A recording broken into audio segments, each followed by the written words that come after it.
Listen, I want to do a real test here. By the way, this show is sponsored by Gemini, but let me test this out because this has never happened before. I love that this happens today, but let's check this out, man, real quick.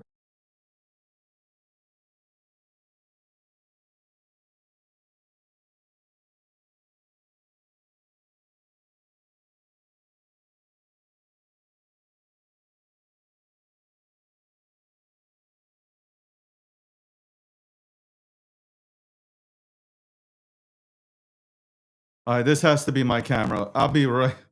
Jesus Christ, I'll be right back, man. This definitely is my camera. Patty is backstage. She's waiting patiently. Give me 1 second. Give me 1 second. I'll be right back.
This is so weird, man. Unexpected. Unexpected, man. Ugh.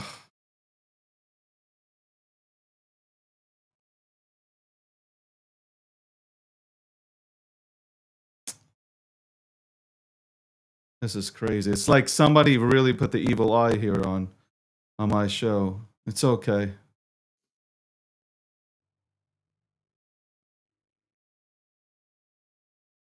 Yeah, the camera is yeah,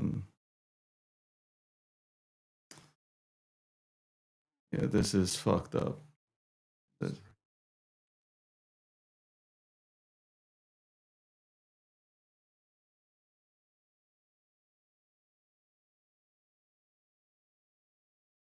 shit.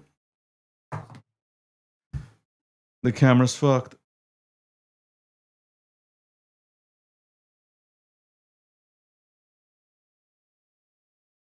This is crazy. This is crazy.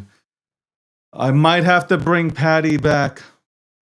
I know Patty's been waiting in the green room. I might have to bring him back on tomorrow's show. This is crazy. I've never had this before. I'll try one more time.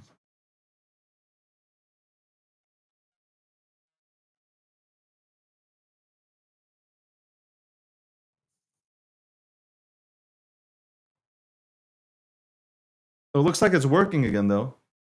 Hold on. Is it working? It's working, right? It's working. Please tell me it's working. It is working. All right. God bless America. God bless America. I think it's because I put on the red tie. Anyway, welcome to the breakdown. Give me 1 second to get everything operational. We'll have to run through an interview. We'll still have time for an interview, so it's fine. We're fine. We are fine.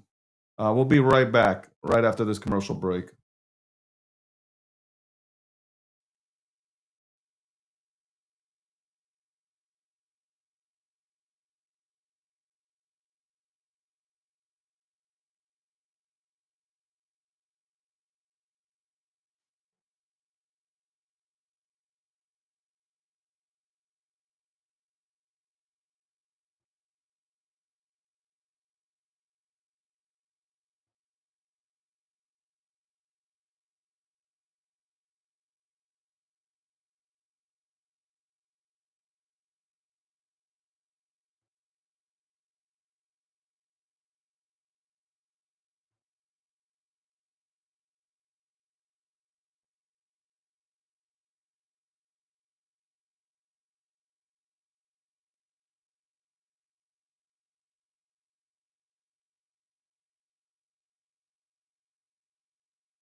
Welcome to the breakdown. Hopefully you guys can see me now. We'll bring on Patty in the next 2 minutes. I just want to confirm that, obviously, that everything is working.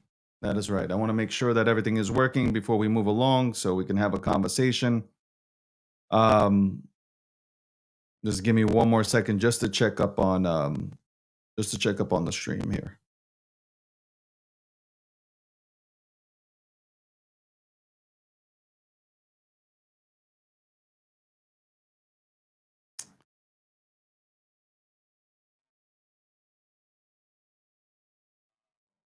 We're gonna have to work through this. It is what it is. I'm sorry. I'm gonna have to do the broadcast as is, man. The show must go on. The show must go on. It is what it is. Let's bring Patty on here. I'm not gonna try to fix the camera again, but let's try to bring Patty on here. Patty's backstage. He's been waiting. We were supposed to bring him on at 12:15. We're gonna have to obviously cut the feed short, or the interview short, by 12:40. But that gives us enough time. We bring on guests from 10 to 15 minutes to go ahead and chop it up. Let's go to Patty. Patty, what's going on? How's everything, man? Do you hear me or no? Patty, do you hear me?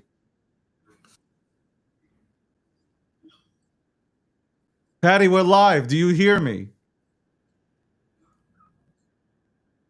I don't think he hears me. Yo, what's going on, Dave? Can you guys hear me? you hear me all right? I hear you. I can hear you, yeah. All right. Can you hear so me? I don't know why we're having technical difficulties today. Out of all days, I have no clue. It's just weird. That's weird. I've never had this problem. You hear me? I'm good? I hear you. I definitely hear you. You got a little bit of a delay. I'm on delay. Let me see something. Let me try to see something here. A little bit, yeah. Here we are, ladies and gentlemen. It is live. This is what you call live. Oh my God. All right, let's see. Let's see if I can fix this up. I don't know if I can, but it is what it is. Do you hear me now? Yeah, I hear you. That's better? Yeah. All right. Hopefully it continues this way. Patty, it's a pleasure to have you on, man. We've been at this game for a long time, man. Yeah, dude. I got into crypto about 2017 now. Coming up on 8 years. It's crazy. Time flies when you're having fun. It is. It is. Time does fly. I'm glad that you're better now. You went through quite a period. You want to go ahead and touch on that? Well, I mean, so I worked as a surgeon recruiter for about 5 years, and I got to a point where I was ready to leave that job and start my own business. And then 2 weeks after I left my job, the doctor's basically like, no, you can't do what you want just yet. So I was diagnosed with late-stage lymphoma. I had stage 3S follicular B-cell lymphoma. I lost about 75 pounds. I went through 20 rounds of chemo. It whooped my ass, but I'm still here, man. Still plugging away at the crypto markets. Couldn't take me down. So it's in remission. It's gone, or is it completely gone? So I was diagnosed August 28th of 2020, and then I rung the bell officially on April 20th, 2023. So it's been a couple years. Scans come back great. Everything's good to go. I feel great. I feel like my old self again. It's good. Finally, you look like your old self, because I remember you were taking videos.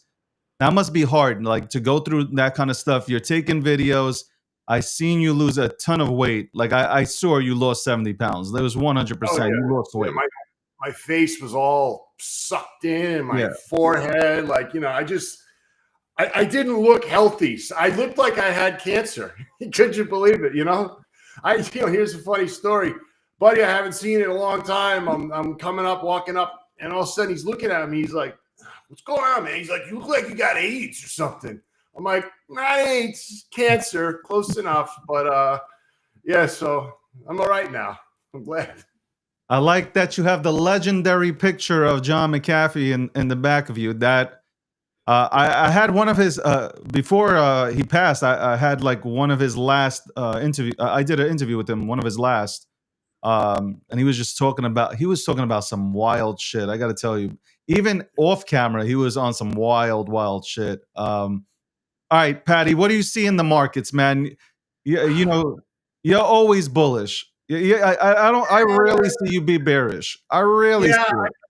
So basically, when I'm bearish, I kind of just don't say anything. Yeah. Instead of saying I believe that this is all going to collapse and implode on us, which everything is cyclical. It does happen. I kind of just fade back into the shadows a little bit. But I am bullish right now, and I hope people would understand why I'm bullish. I mean, I'm constantly kind of posting the same types of macro charts, weekly charts, monthly charts, and historically, at this point of the market cycle, we would typically be entering into a bear market. And so I don't disagree with that.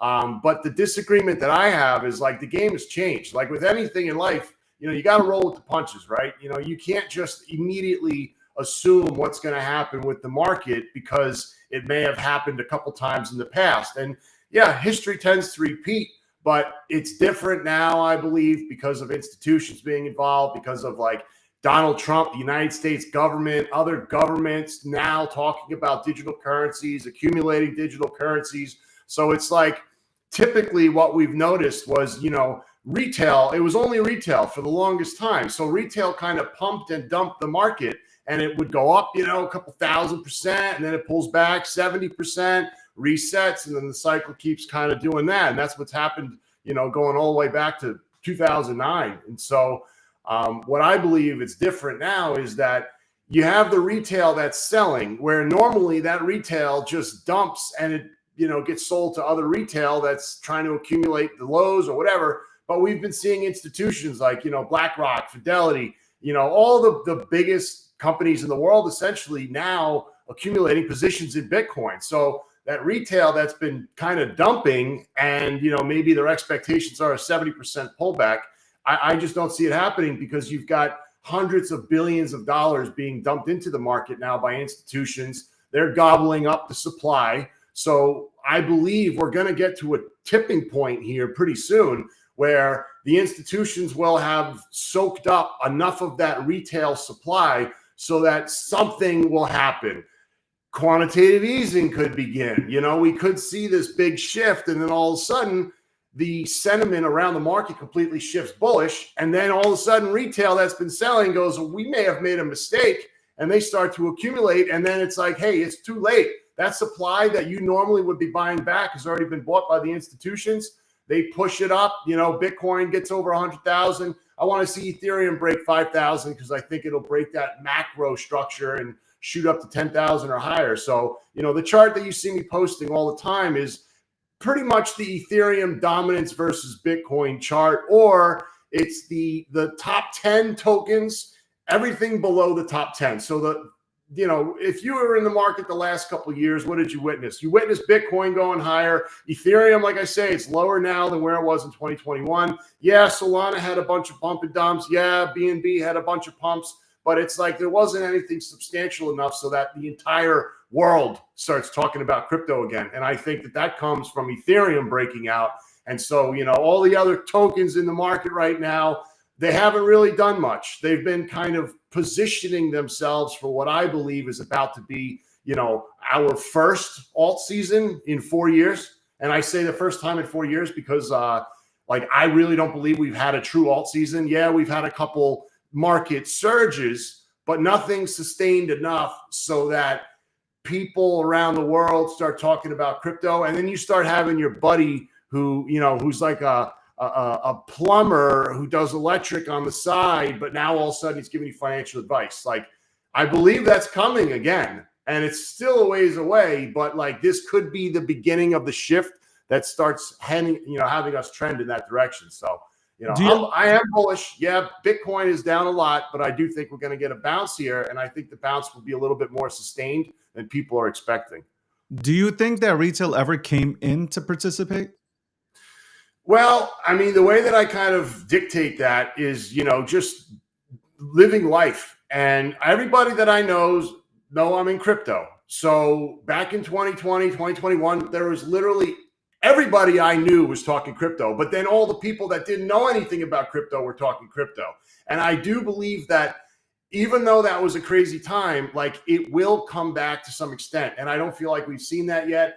I do feel that a lot of the money that's in the market now has just been the money that's been in the market for the longest time. I mean, yes, obviously people are coming in, but there's probably more people vacating the market than they're actually coming in. I mean, you see so many people that are so bearish on Ethereum, and it's like Ethereum's the second biggest cryptocurrency. When Ethereum starts moving, like the whole market kind of shifts with it. I mean, yeah, Bitcoin's king. So, you know, I always say a rising tide lifts all boats. So when Bitcoin moves up, everything pretty much moves up. But I feel like Ethereum's going to get thrusted into the spotlight, and it's going to start to move over 4,000 and then begin trending up to 5. And then that's when the retail is going to start going, hold on a second. What happens if it keeps going and then does break 5,000? That's when, you know, technical traders and people that may not know as much start to feel it. You know what I mean? Like there will be more people around the world just chattering about crypto. And then, you know, if we get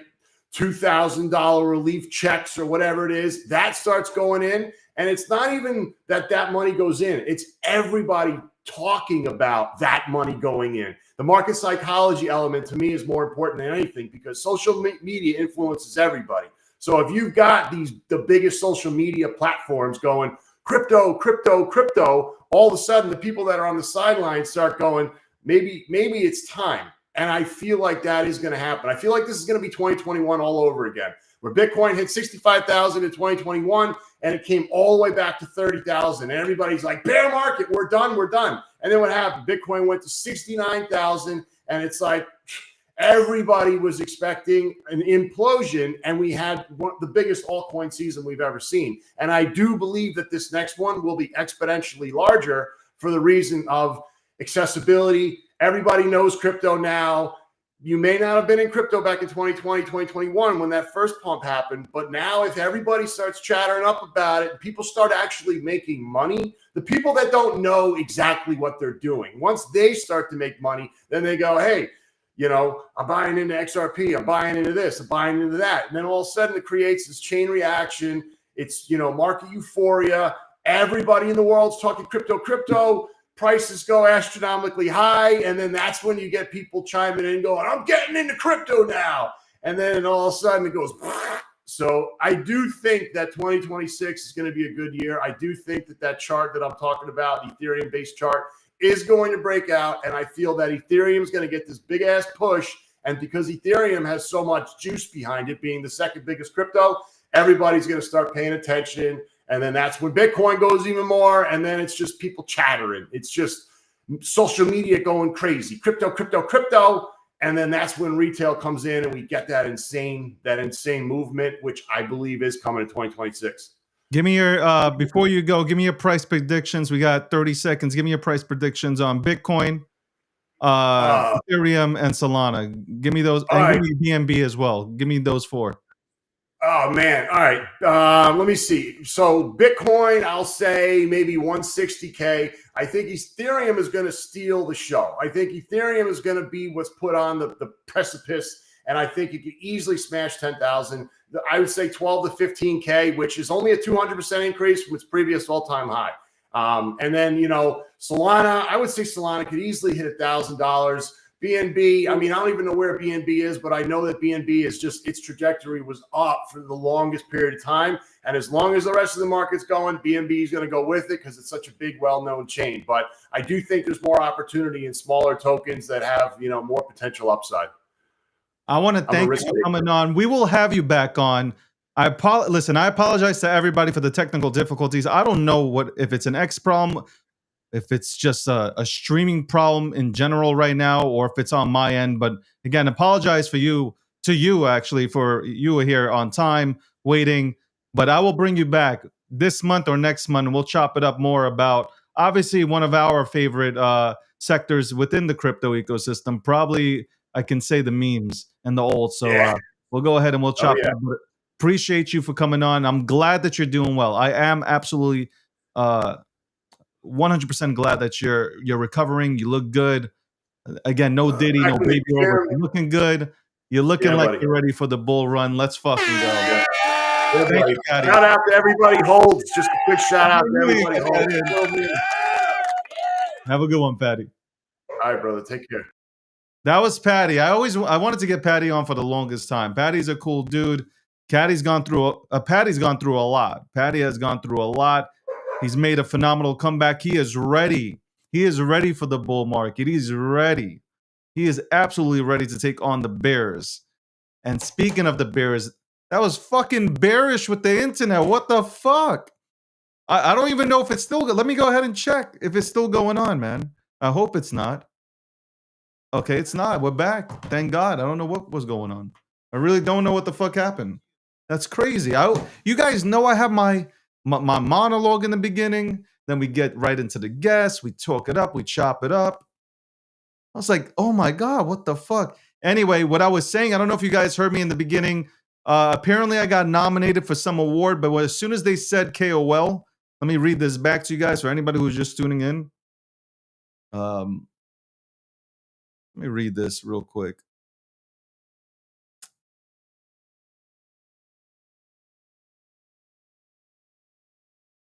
Okay, let's go ahead and see. Fuck, where is it?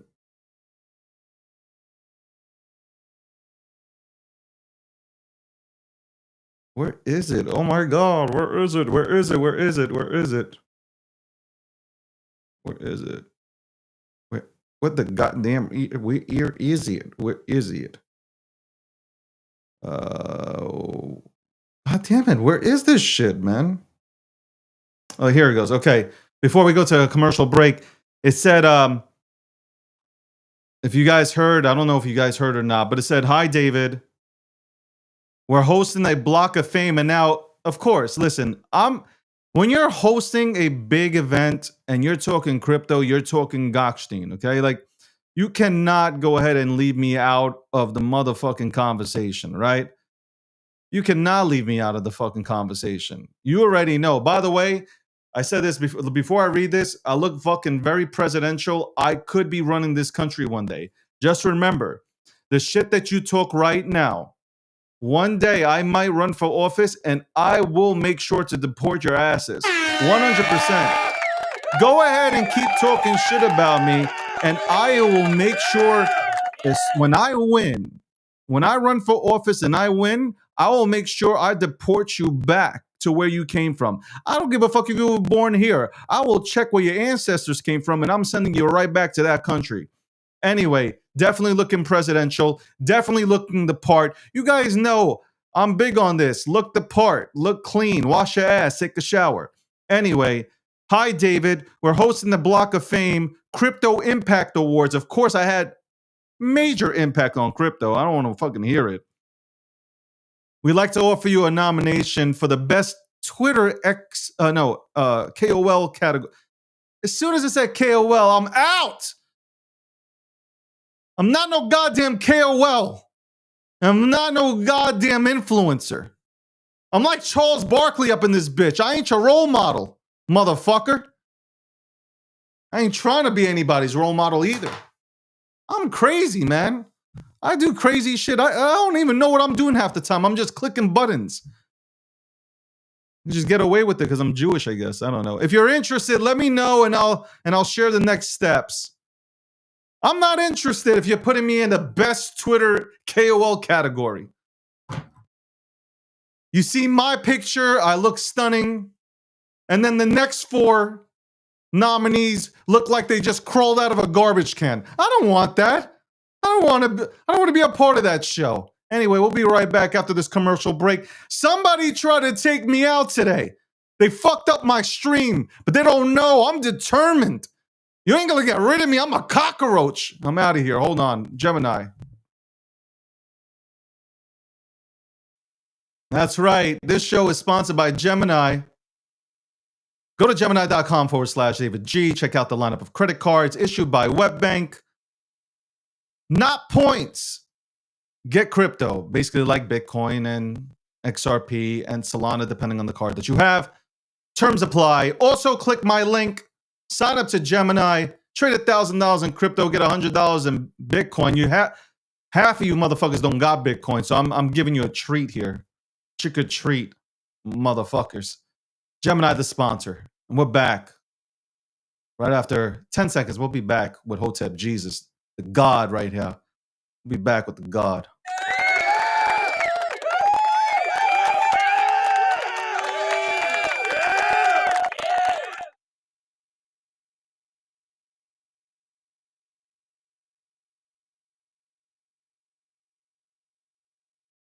Ladies and gentlemen, I think you know the next guest that comes on to this show. I think you've seen him all over the place. And if you haven't, then you're an idiot. I'm just trying to get his name right now. There you go, Hotep Jesus. When I bring on somebody like Hotep Jesus, I better make sure my overlay's right. Better make sure. Anyway, if you haven't seen, by the way, Hotep has been going viral.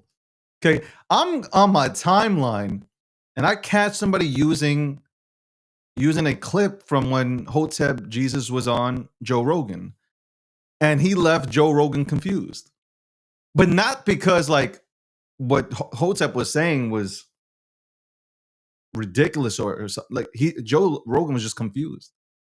Everything that Hotep said went over Joe Rogan's head, I think, or it's the way the clip played out, and he's going viral, man, for good reasons. Let's bring him in. Let's bring Hotep right into the motherfucking picture right now. Hotep, what's going on? That's great. I just made an error. Hotep Jesus, what's going on? 1 2 1 2, and they won't stop abusing it. Yo, you wanna freestyle right now? I could put on a beat. 1 2 1 2, don't stop abusing it. Anytime you see my face, don't start confusing it. It's just a black man sitting next to the Jew. If you got a Jew problem, the problem must be you. Yo! Flex dropped the bomb on them. You're lucky I don't got all the sound effects like Hotep Jesus. I watch Hotep's show. He got like 93 sound effects for every single topic he drops on. It's wild. Hotep, what's going on? Life is good. Life is good. Great things happening. SPY is up 2 points on the day. BTC recovered off those bottoms. It's looking good. It's looking good in the market today. I was a bit bearish at open, but you know, the jobs report came in. Looks like jobs are bearish for small business, but bullish for big business. So, you know, I'm just keeping an eye on the money things. Do you ever look in the mirror and say, I'm just too smart for all these individuals out here on this planet? Every single day, unfortunately. Yeah, it's a curse. Being smart is a curse, you know. It's a burden. Hotep, I'm being serious. Like, I'm being serious too. You recently dropping like, he's like, yeah, I'm being serious too. I wasn't lying. Must be whatever you're drinking. Anyway, it's like I'm watching some of your recent shows. Not like I haven't. I'm just saying I've been like really watching more of them because I have a little bit more time. And I'm like, man, like you're really smart. Thank you. In the sense, like, you don't have to dabble in the bullshit that's out here for like rage baiting and shit. Like, You're just really an intelligent dude, man. Thank you. I appreciate that. And it hit big time when I've already seen that Rogan clip, but when I seen that clip and now it's going it really is going viral again, which is that's crazy, but it's not, because like people, it happens twice a year. That clip goes viral twice a year. Yeah. It's like, I guess here's the second run this year, but yeah, it people have been grifting off that clip since it was created. Was that 2019? So yeah, like twice a year that clip goes viral. I'm like, yeah, that happened. Yeah. But you're doing bigger things. I feel like you're finally getting the credit that you deserve. Like, no, I'm being dead ass serious. Like, okay. I see you more out there, and I think, like, honestly, when you went on Timcast, you really dropped a lot of dope takes on that show, especially about Candace Owens. Like, you really And this is not a Jew thing, guys. I'm just saying, like, when you're listening, there's either people going onto shows to rage bait, or they're really on there to drop perspective and some real value and knowledge. And I'm watching, I'm like, yo, like, it hit me like, yo, you're right. You're really right. And you're out here. People are clipping these things up, and now the visibility is insane. Yeah, so the Tim Pool stuff went viral last week. A bunch of people cut up those clips, and those clips went viral on a bunch of people's channels. And then this week was the Joe Rogan, and I don't know. Maybe I'm getting the credit I'm due. I just look at it as I'm just getting better, right? Like this year to me last year was a very, very much a learning experience. Made a lot of mistakes as far as media was concerned. A lot of nerves, a lot of jitters. And then I kind of broke out of that, and then, really settled into, okay, here's who I'm going to be when I'm in front of the camera. And it's just basically more unapologetically me. And if people don't like it, then, there's nothing I can do about that. But I can no longer hold back my full personality just to make people feel better, because people want all of me. Pause. You always have to say something fucking witty at the end, but I I feel that, like, I feel where you're coming from, because I felt the same way. Like, I felt like I couldn't be me. Yeah. I think only like real content creators and media personalities get that. Like, you can't, when you first come into the game and you're like just talking on the mic, you're like, yo, you're just like, I don't give a fuck. I'm gonna say what I say. Yeah. And then there comes a time, I think, where like people start getting into your ear. You got to be a little bit more. You got to hold back a little bit. You got to be more professional. Yeah. And it's a bunch of people telling you things like, you got here doing the shit that you're doing, right? Right. And then you start listening to people that have never done it, that are telling you what you should do, but they've never put themselves in that position. And then I think there comes a time where you say, fuck this. I'm going to just be me, man. The world came to see me, so I'm going to just be me, whether you like it or not. Yeah, the way I explain it is, it's a dark room. When you first walk into this thing, it's a dark room. You can't see anything. You're completely blind. And basically you have to bump into the walls a lot to see what the borders are. And then, so that's you sort of pulling back.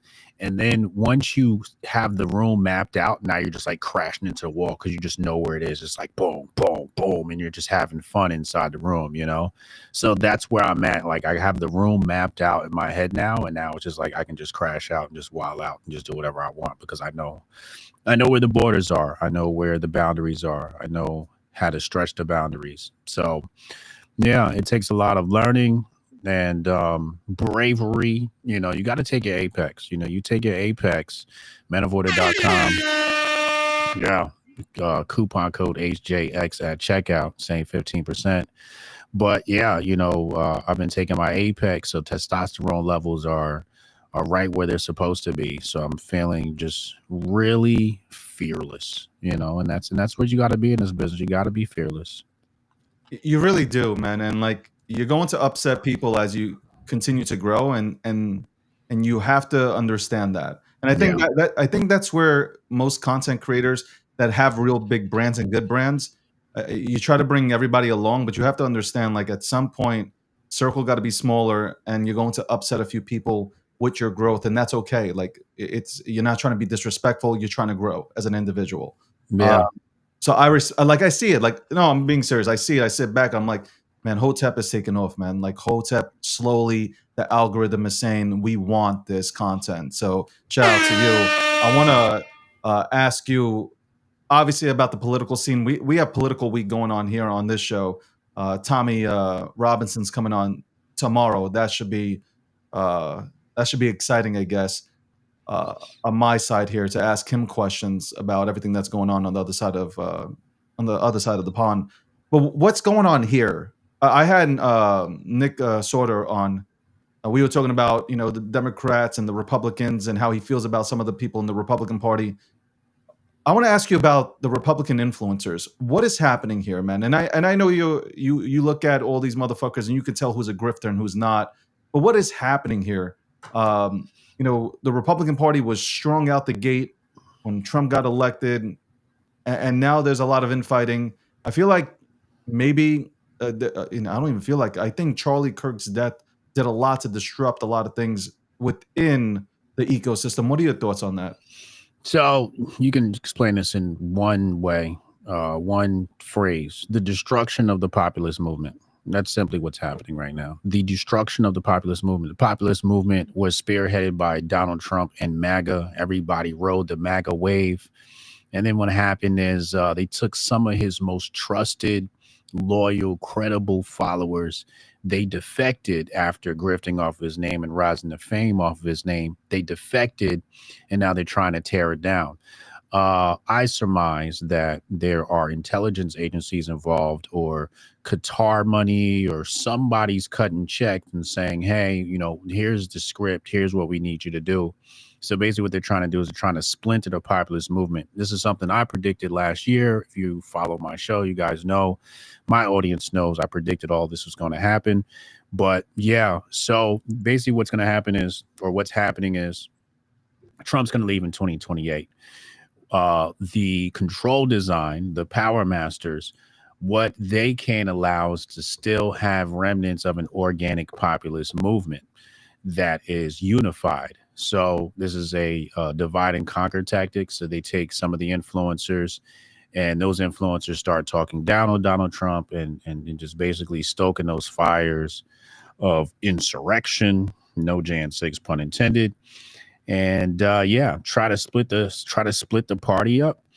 And according to Sonny Johnson, they're trying to, you know, the two parties are trying to get back to the suit and tie Republicans. None of this, you know, blue collar, you know, everyday American stuff. They want to get back to the George Bushes, the McCain, you know, that type of old school Republicanism. And the Democrats are trying to do the same thing and trying to get back to the suit and tie Democrats and get away from this populist stuff. So that's what we're seeing right now, is a destruction of populist movement, so we can get back to controlled establishment politics. And then on the lower rung, what you have are you have the influencers that don't know what to do, right? So you have influencers in the Republican side or the right wing side. And basically what they're doing right now is they're running polls to the audience. You know, are you with Candace? Are you with Trump? So they trying to figure out, you know, which side of the aisle should they grift on, right? So my brother came here. I have a half brother. He's super smart, like 180 IQ or something like that. And I asked him about Candace Owens. He's like, oh, she just goes where the wind blows, right? So that's what people are trying to do. Right now, they're doing a temperature check, and they're trying to figure out, okay, which side of this thing do I grift on? So, you know, that's where we are. And I'm keeping an eye on all the grifters as the grift god, as the creator of the Grifties. Grifties award show is coming next March here in New Jersey. So you guys look out for that. Tickets go on sale soon. So we are looking, so far, it looks like Candace Owens is in the lead for the Grifties, grifties.com if you guys want to vote for her. But it looks like she's in the lead to win a Grifty again this year. She's like 4 times in a row. She had a quiet year when she had the babies, but this year she's just, you know, flying out in the lead. Looks like she's in the lead for women's Grifty and overall Grifty. So we're going to see how things turn out. Welcome to the Breakdown, episode 632, sponsored by Gemini. This is the Breakdown here, joined by Hotep Jesus. You can find Hotep Jesus on Kick and all over, multi-streaming. But Hotep Jesus Live, tune into him, 2 p.m. Eastern Standard Time every day, Monday through Fridays. And these other shows that you can go ahead and tune into. So give him a follow, subscribe, and all that good stuff. And give him a gift. Deserves one and a tip. Not that tip. No Diddy, no baby oil. Listen, Candace Owens, you don't believe she believes anything that she's fucking saying. No, she's a chaos agent. Why is she using her best friend as she claims her best friend? Because before he passed, they were no longer best friends. A lot of time had passed. Now she's pretending like they were best friends, but they had a falling out after she, you know, took that weird twist to go against Israel after being pro-Israel for so long. So, you know, Charlie was like, I can no longer trust her. But there was, you know, no communication between those two, according to sources. According to sources, there was no communication between those two. So she's being the spiteful, evil witch that she is, and tarnishing his name, his legacy, his wife, the kids, the organization that made her popular, TPUSA. She's trying to burn it all down. but I suspect that she's taking money from somebody. I'm not sure which intelligence agency she works for, but she worked for somebody. I don't know if it's the British Crown or MI6 or Qatar or who it is, but I suspect that she's got marching orders. So when we look at Candace's podcasting career, it was failed. It was failed. It was failed at PragerU. It was failed at Daily Wire. And, what it looks like to me is they recommissioned her and was like, wait a second, if we put you in Alex Jones lane, you could do a lot better numbers. So they put her in that lane, the anti-Israel lane, to sort of spearhead woke right X division. And so as you can see in that, QA non-space, she's doing a lot better. And sort of the red pill for white moms across America, women who probably should be off of social media and taking care of the children. Yeah, those people. Do you think Nick Fuentes is the new? No. Yeah, he said no. I didn't even finish the question. He said no. Nick Fuentes is a homosexual. But it seems like they're pushing him to take, or at least it feels like they're pushing him to take Charlie's spot. Yeah, that's just more, like this man is in a more, but like he's not Charlie. This man's extreme, right? So like, but it feels like they're pushing him. He's not even that person. He's not 1/10 of Charlie. He has no real movement. Nick Fuentes is what you call a paper tiger. It's a house of cards. It's not real. It's the Three Little Pigs and he's the straw house. It's not a real movement. There's nothing behind him. Nick Fuentes through an event had Sneeko out there, and he does allegedly way more numbers than I do. Do you realize that when I throw events, I have more people there than he can gather grapers? I mean, so I how feel real? Like you've done more in your career than Nick has done. Well, so that's just me, and I might be biased. Right. So how real is he? Right. So now what they're trying to do is he's just a useful pawn, and they're just using him again to destroy populism. He's a useful pawn. They'll probably discard him at some point. If he plays his card right, he could be a senator one day. I've said that before. I said if he plays his card right, he can be a senator, but he's got to clean up his act. He's got to get a little bit sharper. But he had tryouts, right? First of all, he had tryouts with Tucker Carlson, and he failed. He failed tryouts. He failed tryouts because the Tucker Carlson interview, it was supposed to be clips. Oh my God, this is Nick Fuentes. And it was just like, okay, Nick Fuentes landed on Tucker, and then it kind of trailed off. So he failed tryouts. They gave him a tryout with Tucker and he failed. Tucker really excelled in that interview. Tucker, shined in that interview, but Nick, he failed that interview. Every time he hits the big platforms, he fails, he flounders, he gets too nervous. He's not built for it yet. Maybe it's age. Maybe it's, he just doesn't have the mental prowess to back up, everything he says. But he's failed. So he's going to get more tests maybe in the future, but he's nothing like Charlie Kirk. Charlie Kirk was an anomaly. Charlie Kirk started an organization as a teenager, raised, hundreds of millions of dollars, is, probably 30 to 40% of the populist movement that helped, grow MAGA. No. If Nick Fuentes were killed today, he would not be treated anything like how Charlie Kirk was treated when he had his memorial. So no, Nick Fuentes is not a thing. That's just a headline trying to make people, gravitate towards defecting from the populist movement. Do you? What are your thoughts on Tucker Carlson? I don't have any. None, right? No, it's just Tucker.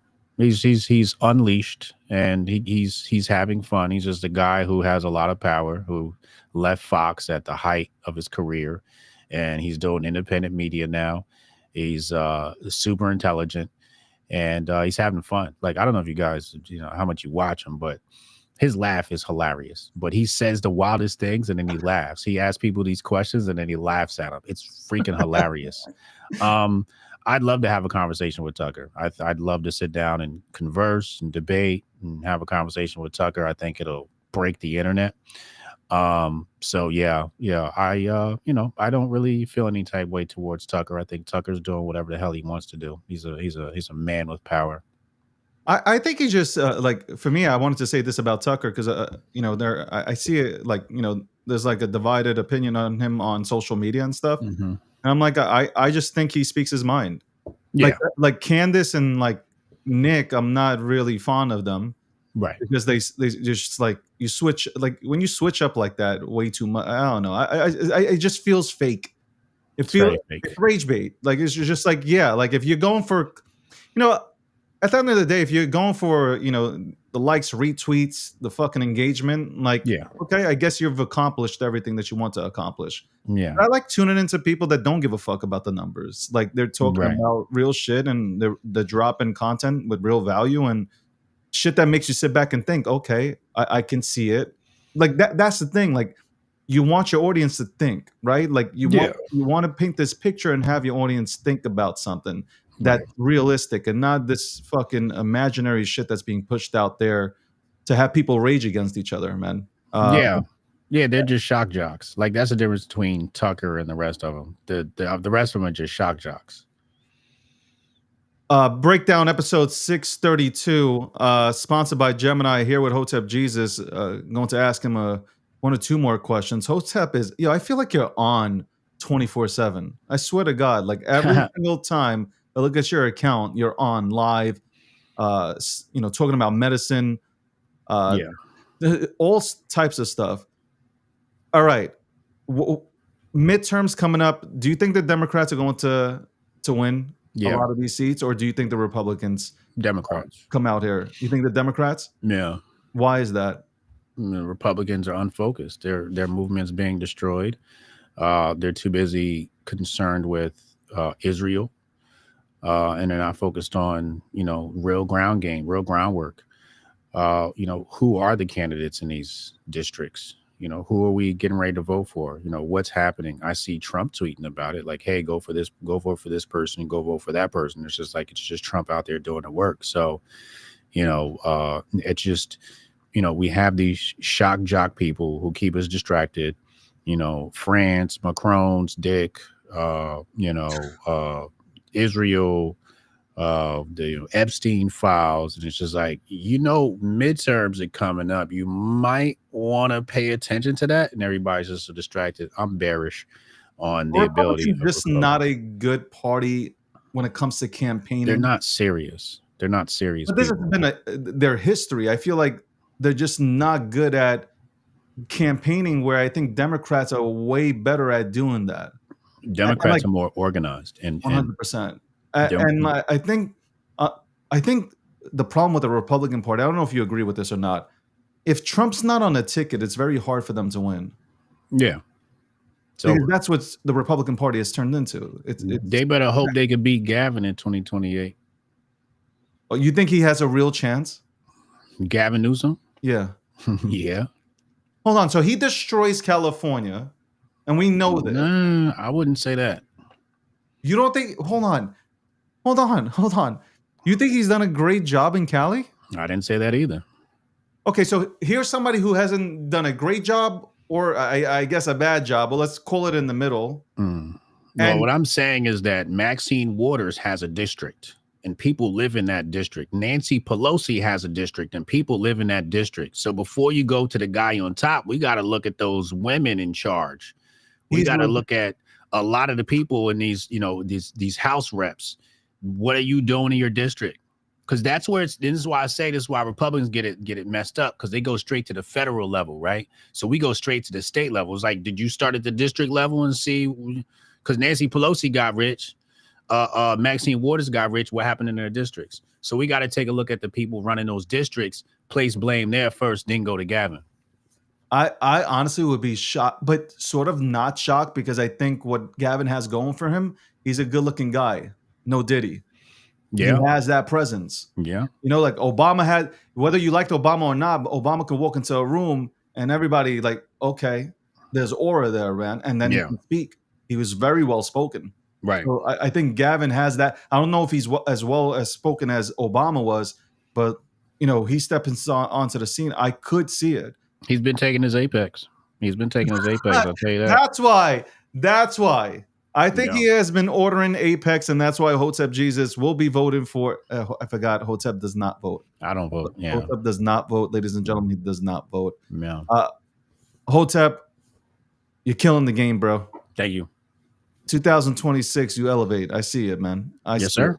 I see it, man. And you did it your way, which I like. You didn't have to go ahead and do no clickbait shit, no rage baiting, none of that. Though I did like, I gotta say one thing. I did like your entry, your monologue on one of your shows. You went crazy. It was 2 weeks ago, or maybe 3 weeks ago. Yeah. Roland That Martin. clip, I'm coming to get it. Yo, when you did all that, I was like, yo, I was hyped. I was throwing shit in my office. I was like, let's fucking go. We in this bitch. But shout out to you, man. And congratulations. And thank you for coming on today. Guys, tune in 2 p.m. Eastern Standard Time. Hotep Jesus Live. That's the show. Hotep Jesus Live. Go tune in. Kick. You can go ahead and see it on YouTube. You can see it on, I'm sure you're on Rumble or no? Fuck no. He's not on fucking Rumble, but it is streamed on X. So you can check out his stream and listen into what are you talking about today? What's the subject? Everything. Everything is the subject, bitches. That's how it goes down. Thank you very much, Hotep Jesus, for coming on. Yes, sir. I appreciate you, bro. All right, ladies. Hotep Jesus. I want to do that thing for him too. Hotep Jesus, man. Like he is the come. You know what? I mean that. Hotep Jesus did not have to. Hotep really didn't have to play a certain character to get his message across. He's really smart. Hotep is smart. And it takes time. Honestly, when you're building a brand for and you're building it honestly. When you're building the brand honestly.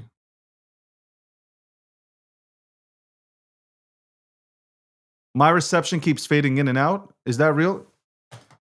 Man, what is going on today, man? I'm being this is disrespectful, man. Let me check this out, man. What the fuck is happening, bro? What is happening?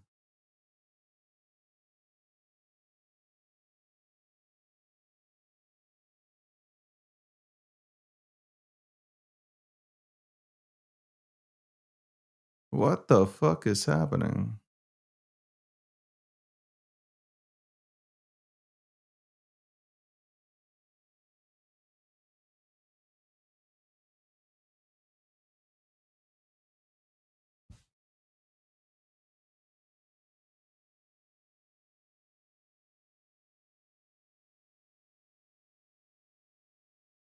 What is happening? I don't understand what's happening.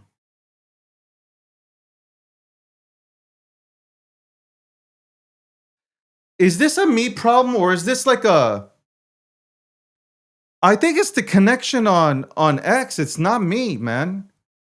I've honestly tested everything already.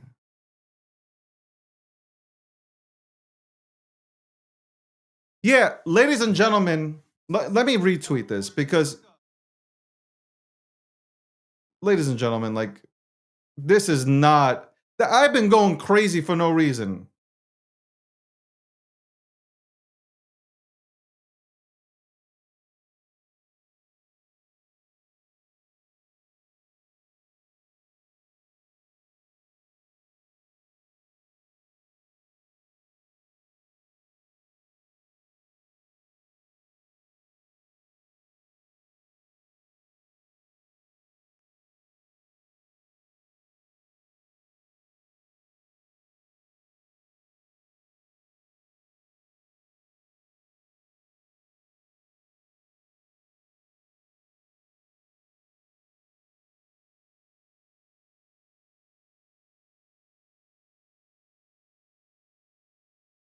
There you go. I posted it up. You got to go to YouTube, ladies and gentlemen, or go to TikTok with all the other people. By the way, I definitely look presidential. All right. I was like, I'm going to bring out the red tie, man. I'm going to bring out the red tie, man. It's time. Red means dominate, and I am that Republican. Yeah, that's right. As I was saying, it's nice to see people come on here and speak their truth, not deviate in order to get likes and retweets and engagement. I'll never do that. I am, and it's funny that Hotep mentioned that early on in the interview where he said, or early on in the conversation, I don't do interviews, but early on in the conversation, he said, I'm me now. Like essentially, he's being him, and he don't give a fuck. And that's how I feel. And I think a lot of people are taking this personally. A lot of people are taking this personally that I care so much about my brand and I want to elevate my brand and I'm thinking about myself. And yes, I'm selfish right now. Selfish to the point where it's like I'm selfish about my brand. Okay? Like I'm selfish when it comes to my brand now. Like I'm going 1,000% on my brand. I know what I bring to the table. I know how powerful I am when it comes to talking about crypto and other subjects like politics. I know what I bring to the table. I know my value. And I'm thinking about me first, finally. And people are taking offense. It's crazy. Like you shouldn't. I would never take offense. A lot of people for multiple years, man.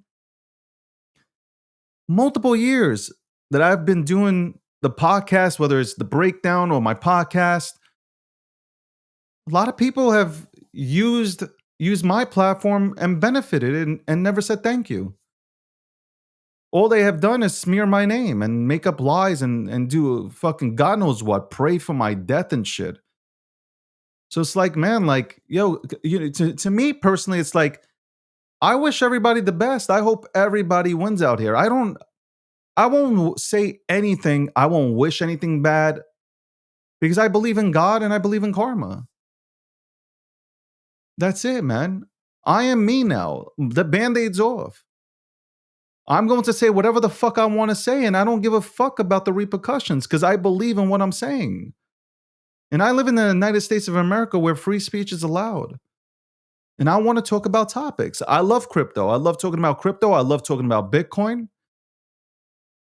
I love it when guests come on and we can go ahead and chop it up. Love it. It's great.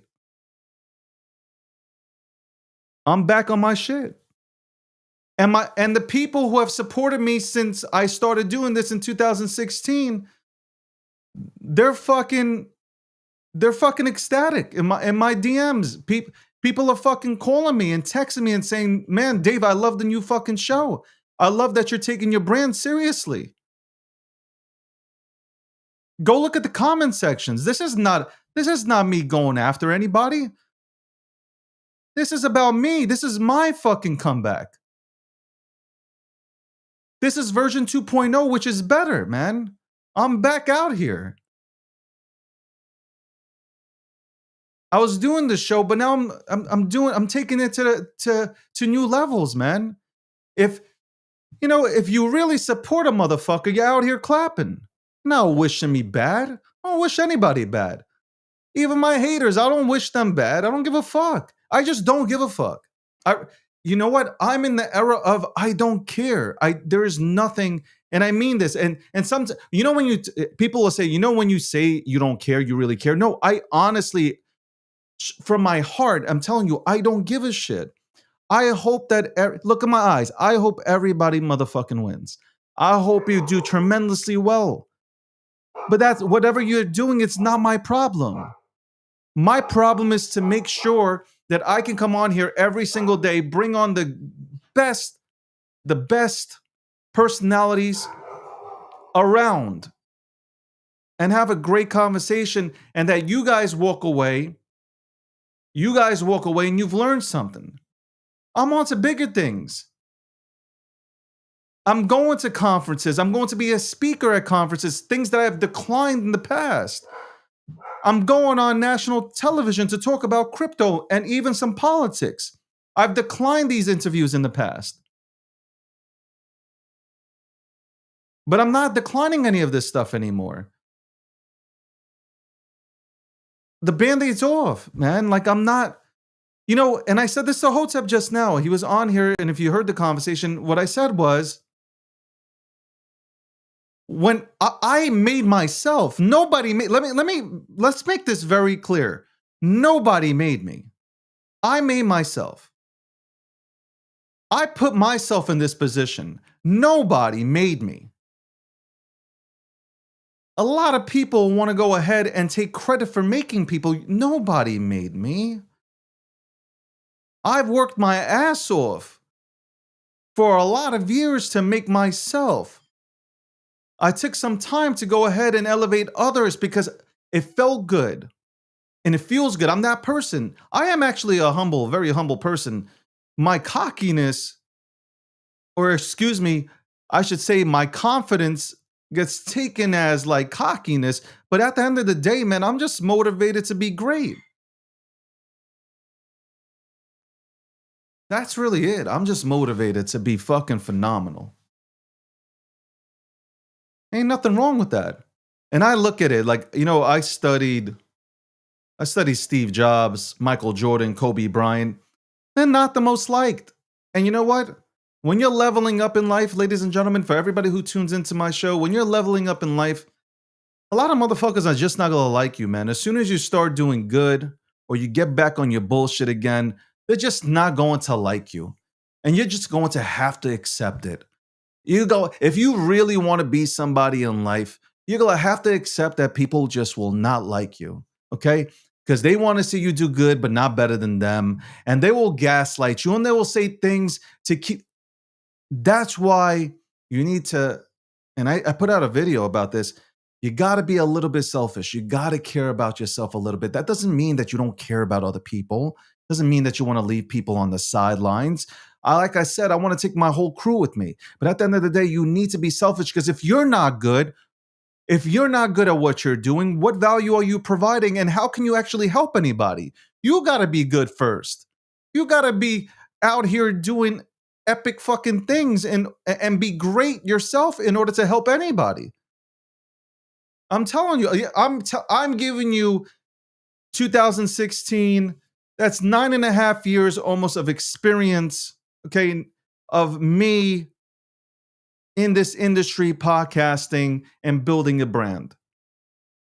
Against all odds by myself, building a brand from the beginning, ruthlessly fucking attacked for no reason. You don't. I've always been attacked here. But I didn't stop. And I hope that this message resonates with you. It doesn't have to be about podcasting.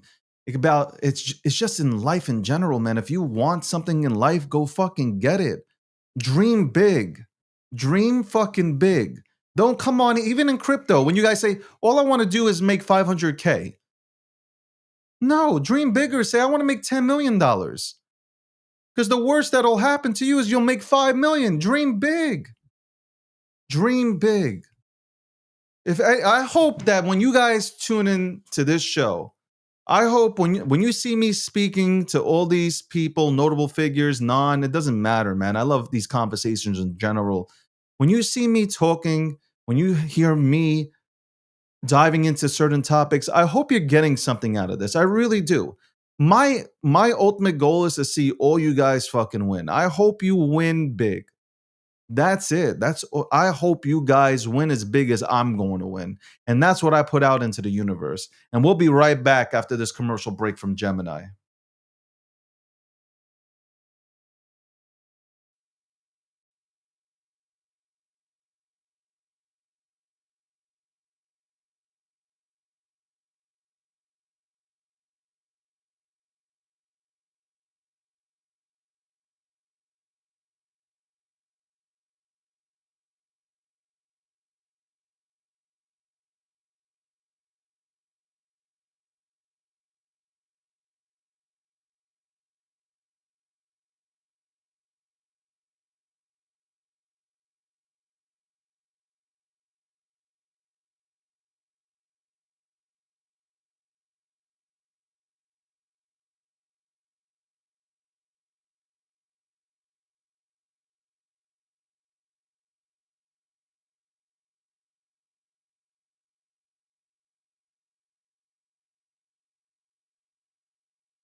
And this show is sponsored by Gemini. Go to gemini.com/David G to look at the lineup of credit cards that Gemini has to offer, all issued by WebBank. That's right, all issued by the Bitcoin credit card, the XRP credit card, and the Solana credit card. Go check them out.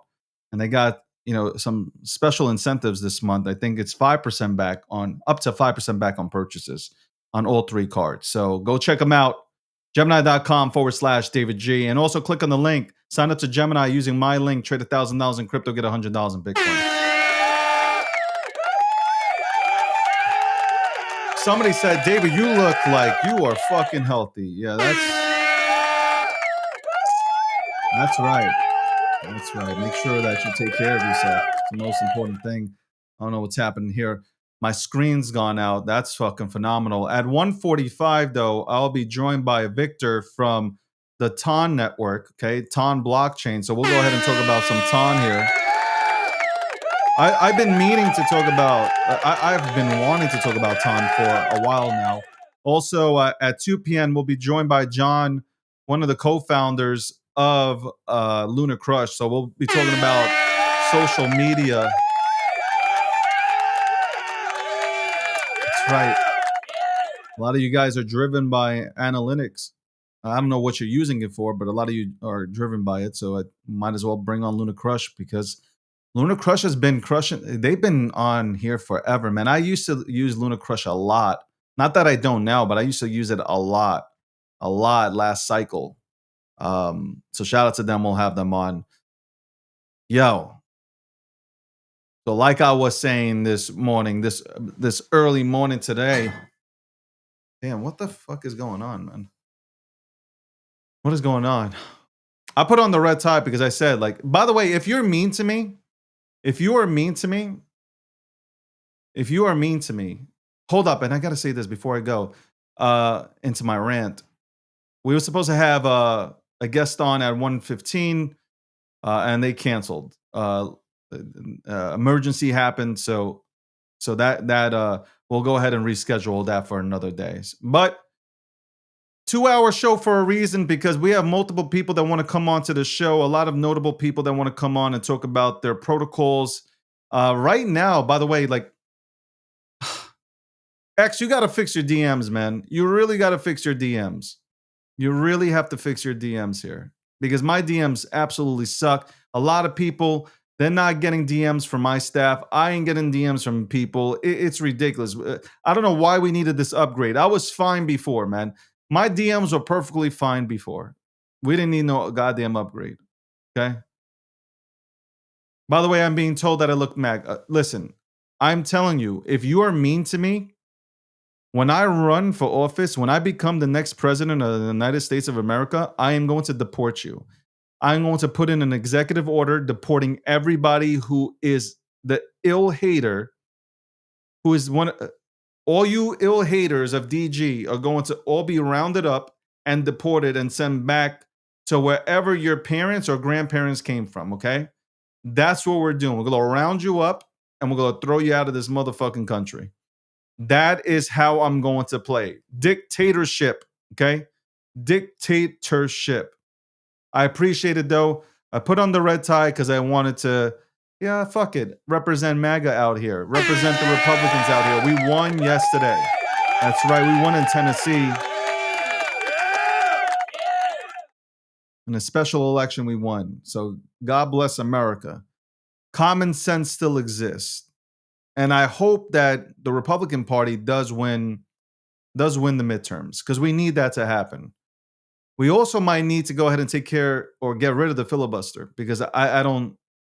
If the Democrats get in power, they're going to do it. So why not do it first? Why not do it first? Because they're going to reverse everything that you've done so far. Everything that Trump has done so far with the rest of the Republicans, they're going to reverse it. So why wait? What are you waiting for? Do it now and get shit done. The markets look great. Let's go to the markets real quick, ladies and gentlemen. Let's look at the markets. Right now, Bitcoin is at $93,000. $93,000. We got Ethereum at $31.29. We got Tether at $1. It's stable. XRP is at $2.18. We got BNB over $900 at 903. We have Solana at 141. Solana, I think, goes much higher. I think Solana will go much higher. Also, I wanted to talk about this. We will come out with the stats today. We outdid ourselves. This show, me and this show, the DG brand has outdid itself. We had more numbers. Our numbers were higher than the week prior, okay? By a good amount. We've added more followers. We've added more, or I should say, we added more people to the audience. That is not including, again, Instagram and Facebook. Once that's up, I know I'm taking a good market share from that area as well. Impressions have been up. Engagement has been up, even with X down. Video clips, that's been up. For all the clippers, by the way, if you are a clipper and you want to go ahead and get your brand seen, you as a brand, as a clipper, that is a brand that you want to build up because that is an important brand. Send me a DM so I can put you into the circle of clippers that clip this show, okay? Because you want to be a part of that. You want to get that visibility. This show is getting massive visibility now. We have major guests coming on this month and next month and into February. Stay tuned. Especially save the date. December 19, 2025, 1 p.m. Eastern Standard Time. Save the date.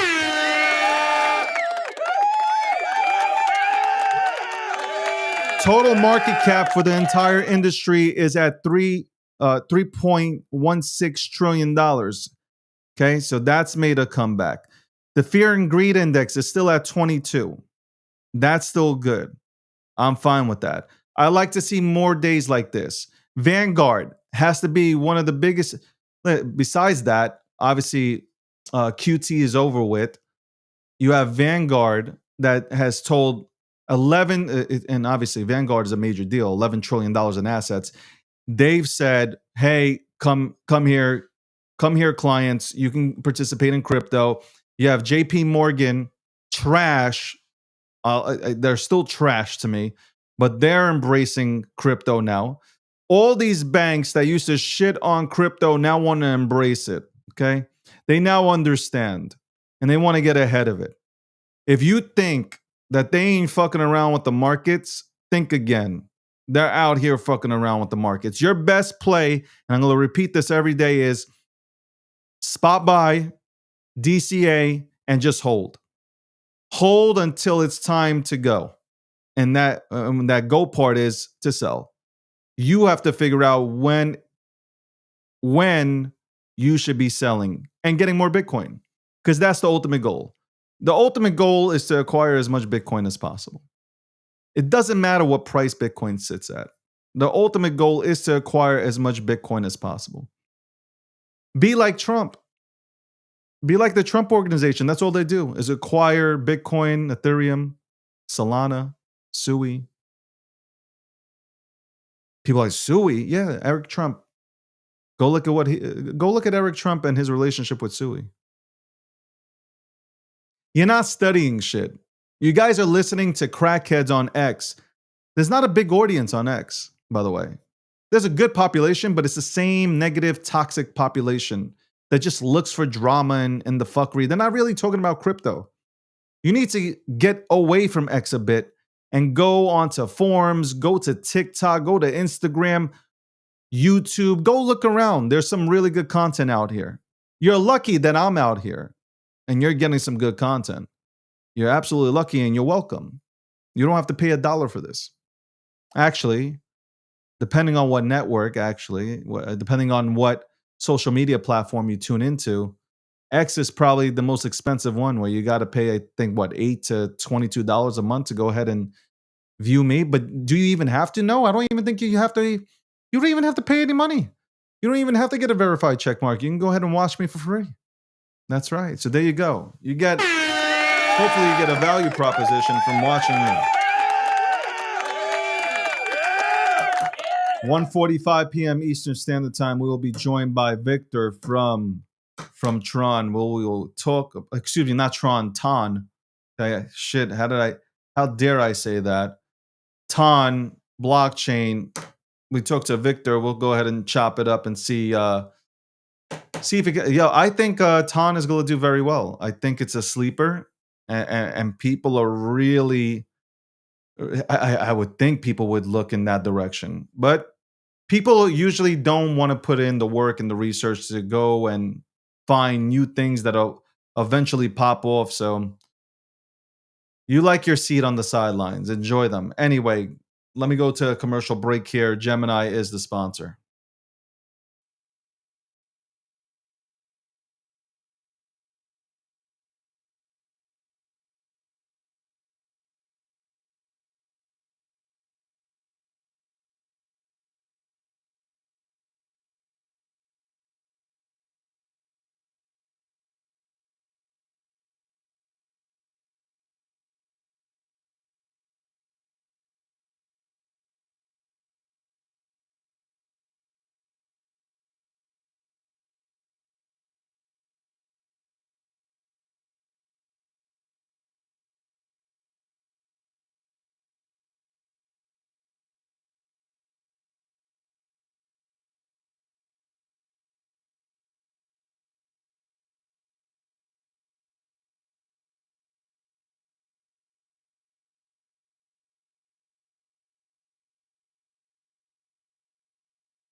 And this commercial was brought to you by Gemini. Again, Gemini, go to gemini.com/David G.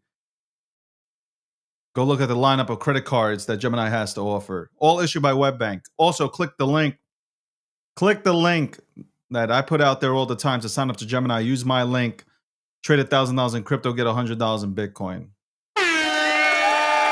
That's right, ladies and gentlemen. Ladies and gentlemen, we are back. We are back. We can get back here. We're back.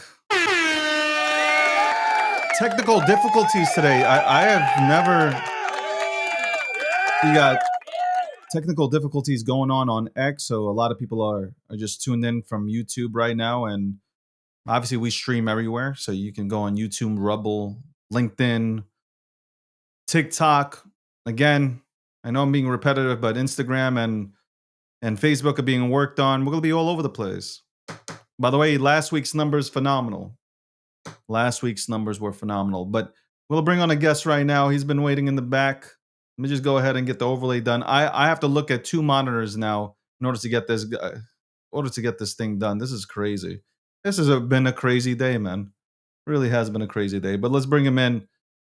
Victor, what's going on, man? How's everything going? GM, doing good. What about you? How's your day so far, beside the technical difficulties? Bro, the entire show today, which is so weird because I don't here and there you get like technical difficulties while doing a live show, but like today has been horrific. I don't know if it's an X problem, I don't know if it's my problem, but it is what it is. But I'm happy to have you here, man. I'm happy to have you here because I wanted to go ahead and talk about Ton, and obviously you showed up to go ahead and just drop some knowledge here for us. So how's it going, man? Of course, happy to join and happy to share some of the things that I know. And I've been overviewing what's happening in the ecosystem for quite some time, covering all the latest news, speaking on the spaces, organizing them in the live streams as well. So happy to join here and share the insights together with your audience as well. And listen, my audience is, when I say they're all over the place, I mean that they're not just stuck to one asset. We have our Bitcoin maxis here. We have our Ethereum maxis and BNB, and I can name them all out. But I would say that my audience is receptive to a lot of things that are stated on this program. So tell us a little bit more on. I want to know why Ton. In my eyes, I feel like it's being slept on. Why? This is actually quite obvious. It's because it's been growing a lot via very untraditional means for crypto. Because majority of people used to use and talk about crypto on Discords and Twitter, today X. Well, with Telegram and Ton is a little bit different because it's an ecosystem of its own. And very often, and even the latest news, for example, we suspended the continuation of Meme Republic, like the Telegram community massively discussing that, while on X, there's been literally maybe like 100 posts, and that's together with the replies. So it shows you that the community is just not present necessarily here. So the broader crypto community is often not seeing what's happening there or not understanding, because while they are on Telegrams, they're not using it for anything crypto related other than chats. And yeah, I think it's a learning curve. It's also been a matter because a lot of crypto users come from the market such as United States, for example, and the Ton wallet that is integrated directly in Telegram wasn't necessarily accessible at that time. It only like by the end of this year, it became accessible now to the US customers too. So people in the US can use the non-custodial wallet, create one without even leaving Telegram today. And it only supports Ton blockchain. And that's very interesting as well. But in short, let me introduce what is Ton to everyone watching. Ton is layer 1 blockchain that was originally created by the Telegram and his Pavel Durov team at the Telegram, but they had to abandon the project due to the legal issues with the SEC. But the community decided to take over the active development of the blockchain protocol in the open source format and said, no, we will not let this technology to die.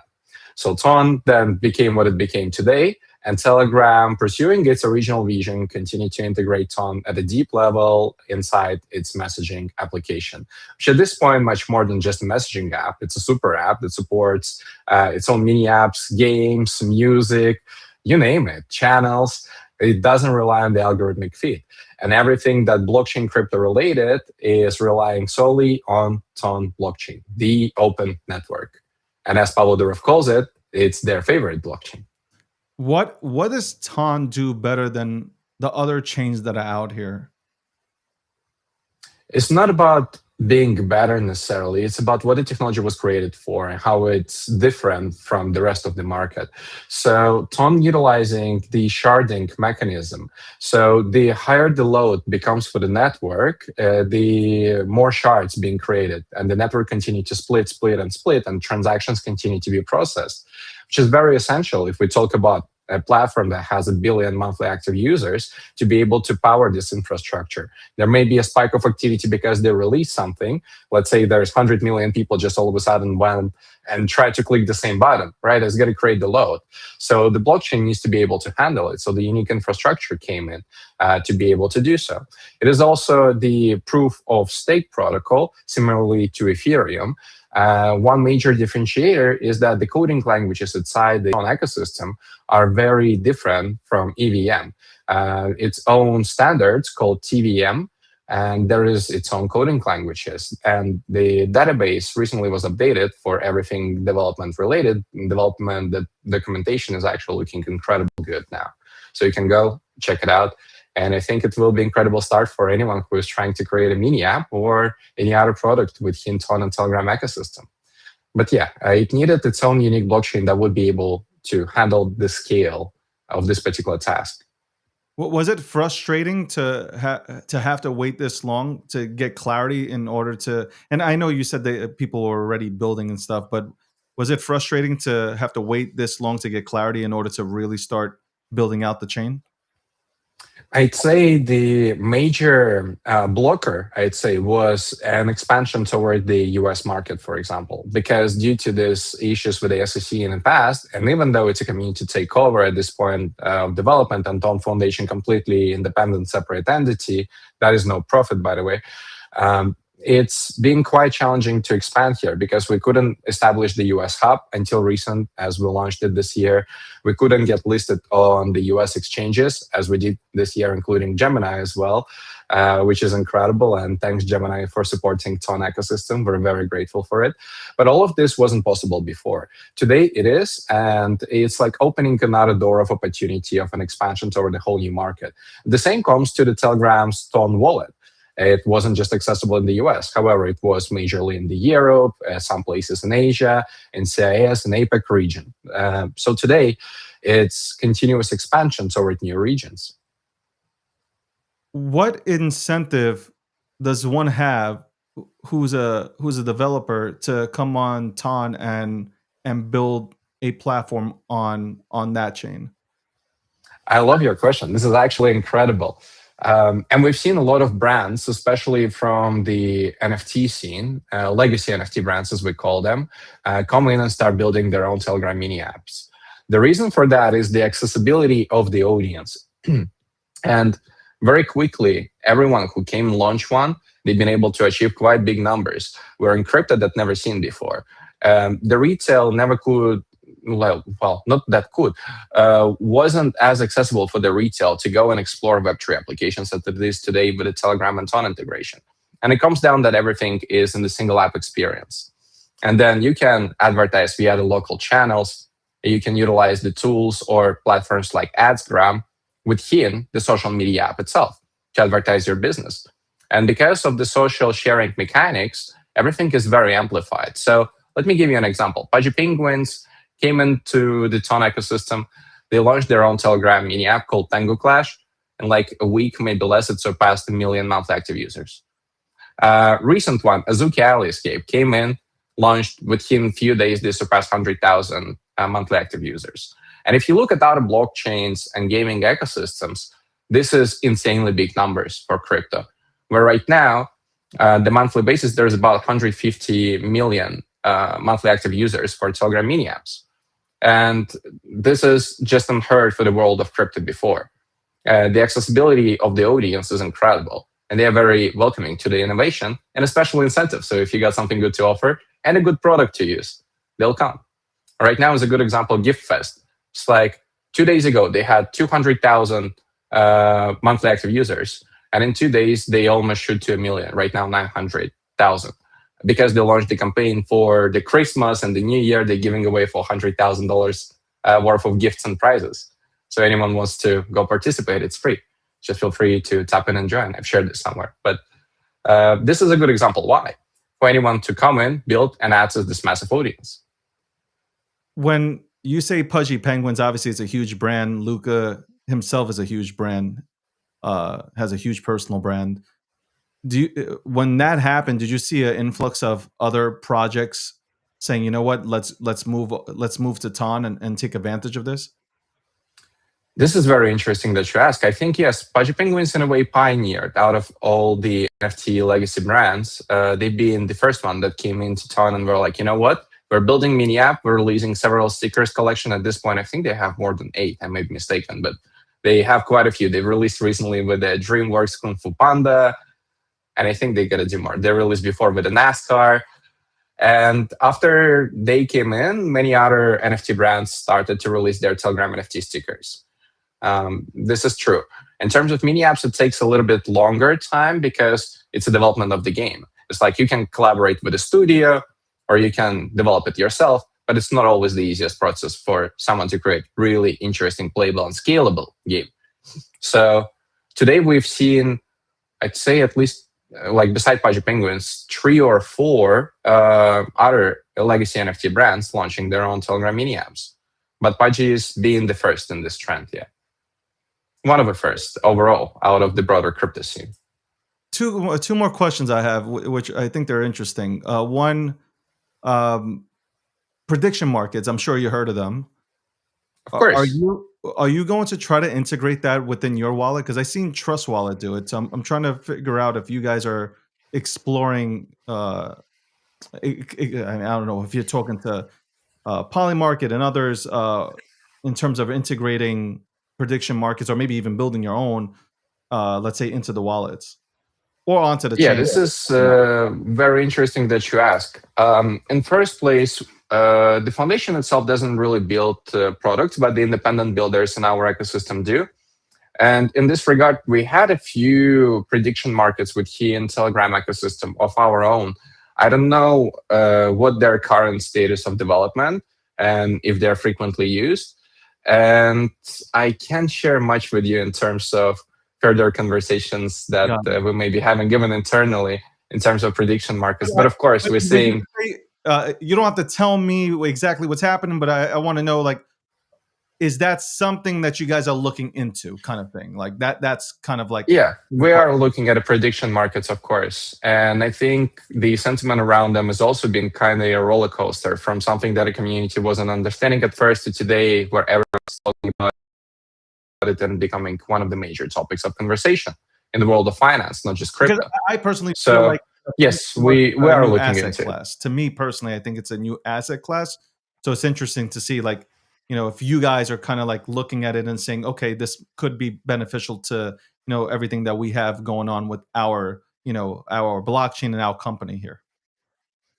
No, absolutely. We are looking into it. I can't tell you more, but it is very interesting topic of conversation, I'd say. And yeah, prediction market success is absolutely incredible. I will do a little research also into the prediction markets that we still may have in our ecosystem as well, that have been built natively on Telegram and Ton. And we'll see what the community has to say as well as the time goes by. But yeah, the Polymarket success been insane. I think Kalshi as well, just hitting $11 billion valuation is crazy. They signed the deal with CNN. So it's kind of like, you know, they signed the deal with CNN. I know they're, you know, I saw like Trust Wallet get into the game. So I'm thinking like, are the major, and I obviously consider Ton major, are major platforms looking into, you know, the prediction market, which I think is a new asset class, to integrate them onto their chains, but or into their companies. And I know you can't speak much. You already said enough, and I'm fine with that, and I appreciate that. I also want to ask, and listen, this is a conversation. I don't do interviews. I have conversations that the people want to go ahead and hear. I want to ask you this last question on the privacy front. everybody. There's been a lot of conversation about privacy, and I've been asking this question to a lot of people that have been coming on for the last 2 to 3 weeks. Where do you guys stand on privacy? What are you guys doing on that front? Do you are you trying to make your and maybe I might not know this, but are you trying to make your wallets, or would you like to see the chain have a little bit more privacy to it and not to hide? This is not to hide illegal activities and shit like that. That's not where I'm going with this. When I say the word privacy, people think that you want to hide things for the IRS. That's not the game. It's more so kind of like giving yourself privacies to where people don't know exactly how much your net worth is. So, what do you think about that very topic, especially with Ton? This is a very interesting question, and I think Ton is in the very healthy place from the privacy standpoint. It starts with a simple reason: is because the Telegram is the platform that is privacy first, and they respect the user's privacy, never leaking your conversations. Even when it comes down to breaking the law, they sending your addresses and other information, but not your messages, which is important. So when we speak of the blockchain, it's empowering the same vision. While the builders, build sort of different products, I could tell you that if you are in the pursuit of more privacy, especially as the example given by you to hide your network, there are tools such as Mixer, right, that you could use within the ecosystem. And I mean, please, it's up to you. If anyone wants, there are tools that are accessible. By itself, by the design, by the default, is not really different from other blockchain ecosystems in this regard. But in terms of privacy tools that are accessible to you, 100%, depending what exactly you're pursuing. So if you don't want your wallet to be affiliated to your Telegram profile, okay, just never link it up together with the mini apps. That's as easy as that. If you want to just hide your wallet and send some money to it and no one knows that it's yours, you want to do it in the most secure way possible, well, use mixers to achieve that. Just as simple as this. So I think it's a very healthy me and spot. you, we're in this space. We understand it, but for somebody new coming in, they're like, man. So if I send something, people can see my whole transaction history on the blockchain. So like now, like Of course. privacy has privacy is I think privacy is a major subject to obviously talk about, and obviously you alluded to Telegram and the way the model works there, and obviously I think a lot of people appreciate that because people do want some sort of privacy. Nobody's like for the most part, people aren't trying to do illegal things, man. People just want privacy. There's nothing wrong with having privacy. We used to have it, but I think that's a big thing. I think that's a big focal point to have at least that moving forward within our ecosystem. I would say. I think it's important to have tools that can allow you to have higher privacy. If that's something you pursue very cautiously, then please, there 100% should be those tools. If there would be no those tools, I'd say we probably need to somehow incentivize builders to build them. But it's great to know that we do have them, and I hope that people enjoy using them. You've been awesome, V. Honestly, I appreciate you coming on. You didn't hesitate. All of my guests are pretty good. I gotta say that, but I appreciate you taking the time. I know you're busy. I appreciate you taking the time to come on to the show today to talk about Ton, and I hope to bring you back maybe next month or the month after to go ahead and dive a little bit deeper into the ecosystem. Absolutely. I would love to. There has been a lot going on, especially with the Telegram NFT gift you saw, but there is a massive conversation between Habib and Connor that happened on another day. Then John Jones stepped in, said, hey, Daniel, I'm going to send you a gift so that you don't think Charles Oliver. And I think Gilbert Burr about Telegram, well, in the T-shirt with the Telegram logo in the middle. So this is a very interesting one to watch, but I'm going to leave it until the next time. Well, I'm definitely going to bring you back on that topic. I thought it was hilarious. It's actually, if anybody's into MMA and watch them guys go at it, it was funny. But I appreciate you, V. I really do. Guys, give him a follow. Definitely look into Ton. I think Ton is, and I can't believe I'm saying this, but I think it's really underrated. And I think more people should take a look at it before. And this is my personal take before it goes parabolic. But again, we'll be speaking soon. Talk soon, and thank you for having me today on the show. Thank you for coming on. Appreciate you, man. We have that, and again, I am working with no screen, so you guys know I am working blind. I am literally working blind.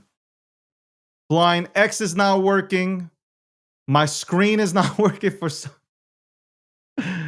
My screen ain't working. This I am. This is why I say I'm a professional. I can look into the camera and I'm smiling like nothing is wrong. God damn it, man. Let me see if I can fix this. But we'll be right back after this commercial break. We have John from Lunar Crush coming on in just a moment to go ahead and talk about their wonderful platform. And I'm gonna hit him with some tough questions. We'll be right back.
Of course, I'm muted and I'm talking.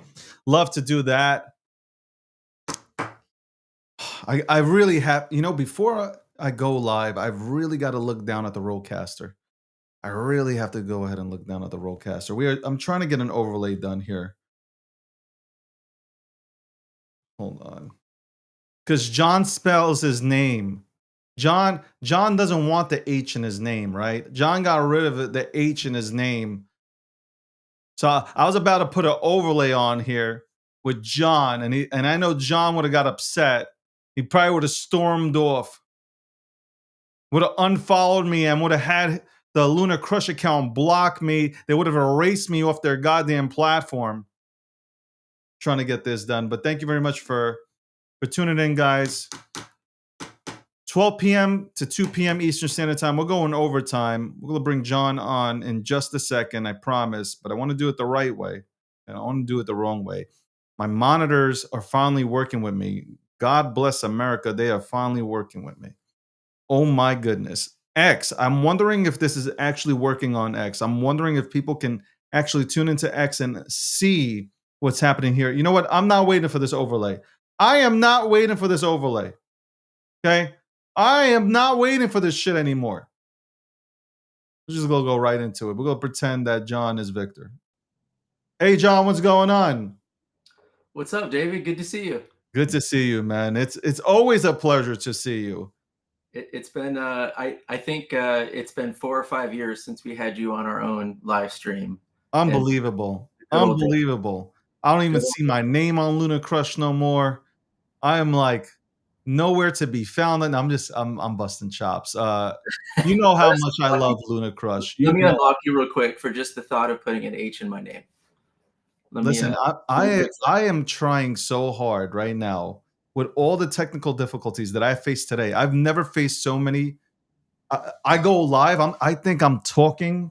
I'm getting no. I know I'm talking. I'm giving a Gettysburg speech. Nobody sees the movement, the expressions. They're like, Dave, you're frozen up.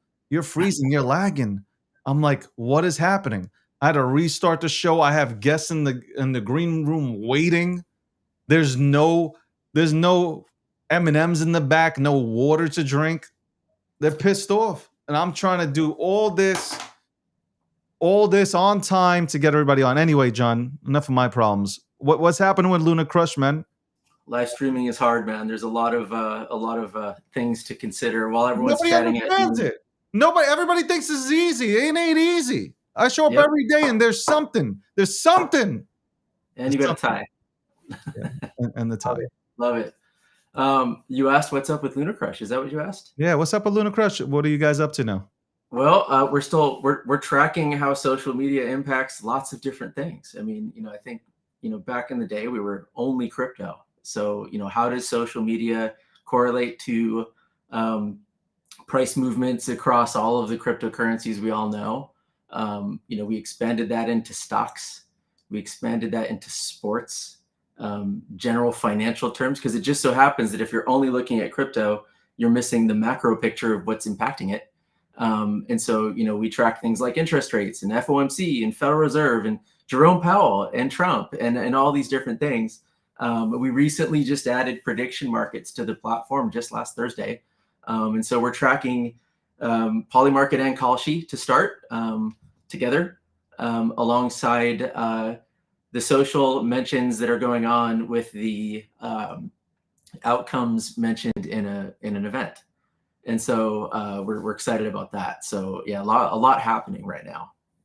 You started off in crypto, which was, for anybody who was in crypto, that was great. It was just absolutely awesome to see like sentiment, right? Like you can really see honest sentiment being, plugged onto your platform. And now, it helped from a marketing perspective, and it also helped from, hey, what do they really have a community?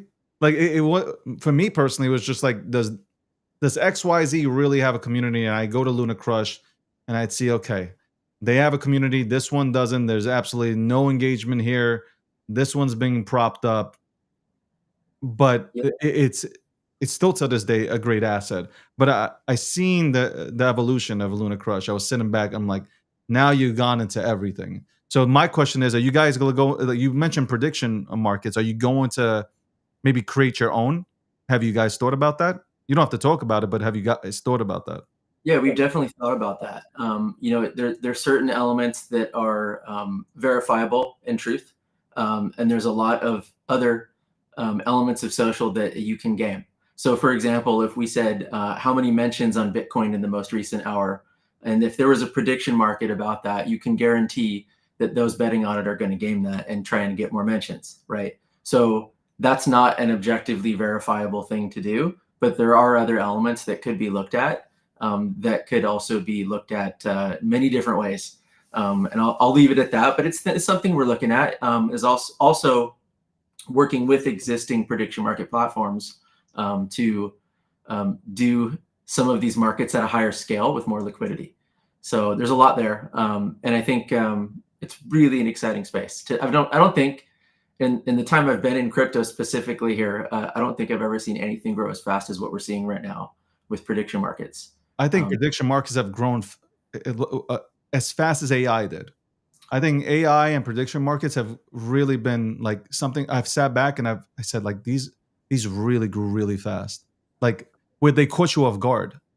Yeah, and the every day you see another partnership, something big going on. I just saw an hour ago. I think it was Kalshi's partnered with CNN. I don't know what they're going to do there.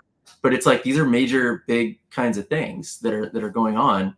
Tomorrow there'll be something else, right? And so valuation, $11 billion on Kalshi, you know, and I think it's and what's really truly interesting is like, because we just added it and we were like, we didn't know what we were going to see. We see the trading volume all time, 30-day, 7-day, 1 day, 1 hour. And when you look, with the most fascinating outcome is, so Kalshi's in the US and Polymarket is not, and not yet, right? There's They like got approved to come to the U.S. So the CFTC, I think, went ahead and approved to allow them to go ahead and conduct business here. So that's going to be a battle, like, because it's really like, when I look at the whole thing with the prediction markets, I'm like, Kalshi and Polymarket. That's really it. That, to me, others will mention other prediction markets, but to me, they're the giants right now. They're the giants, and what's really interesting about it, I mean, so last month here we're about $10 billion between the two. Wow. In volume. So 9.9 billion is what we see. So what's really crazy about it is, because Kalshi is in the US and Polymarket is not, unless you're VPNing, and a lot of people do that.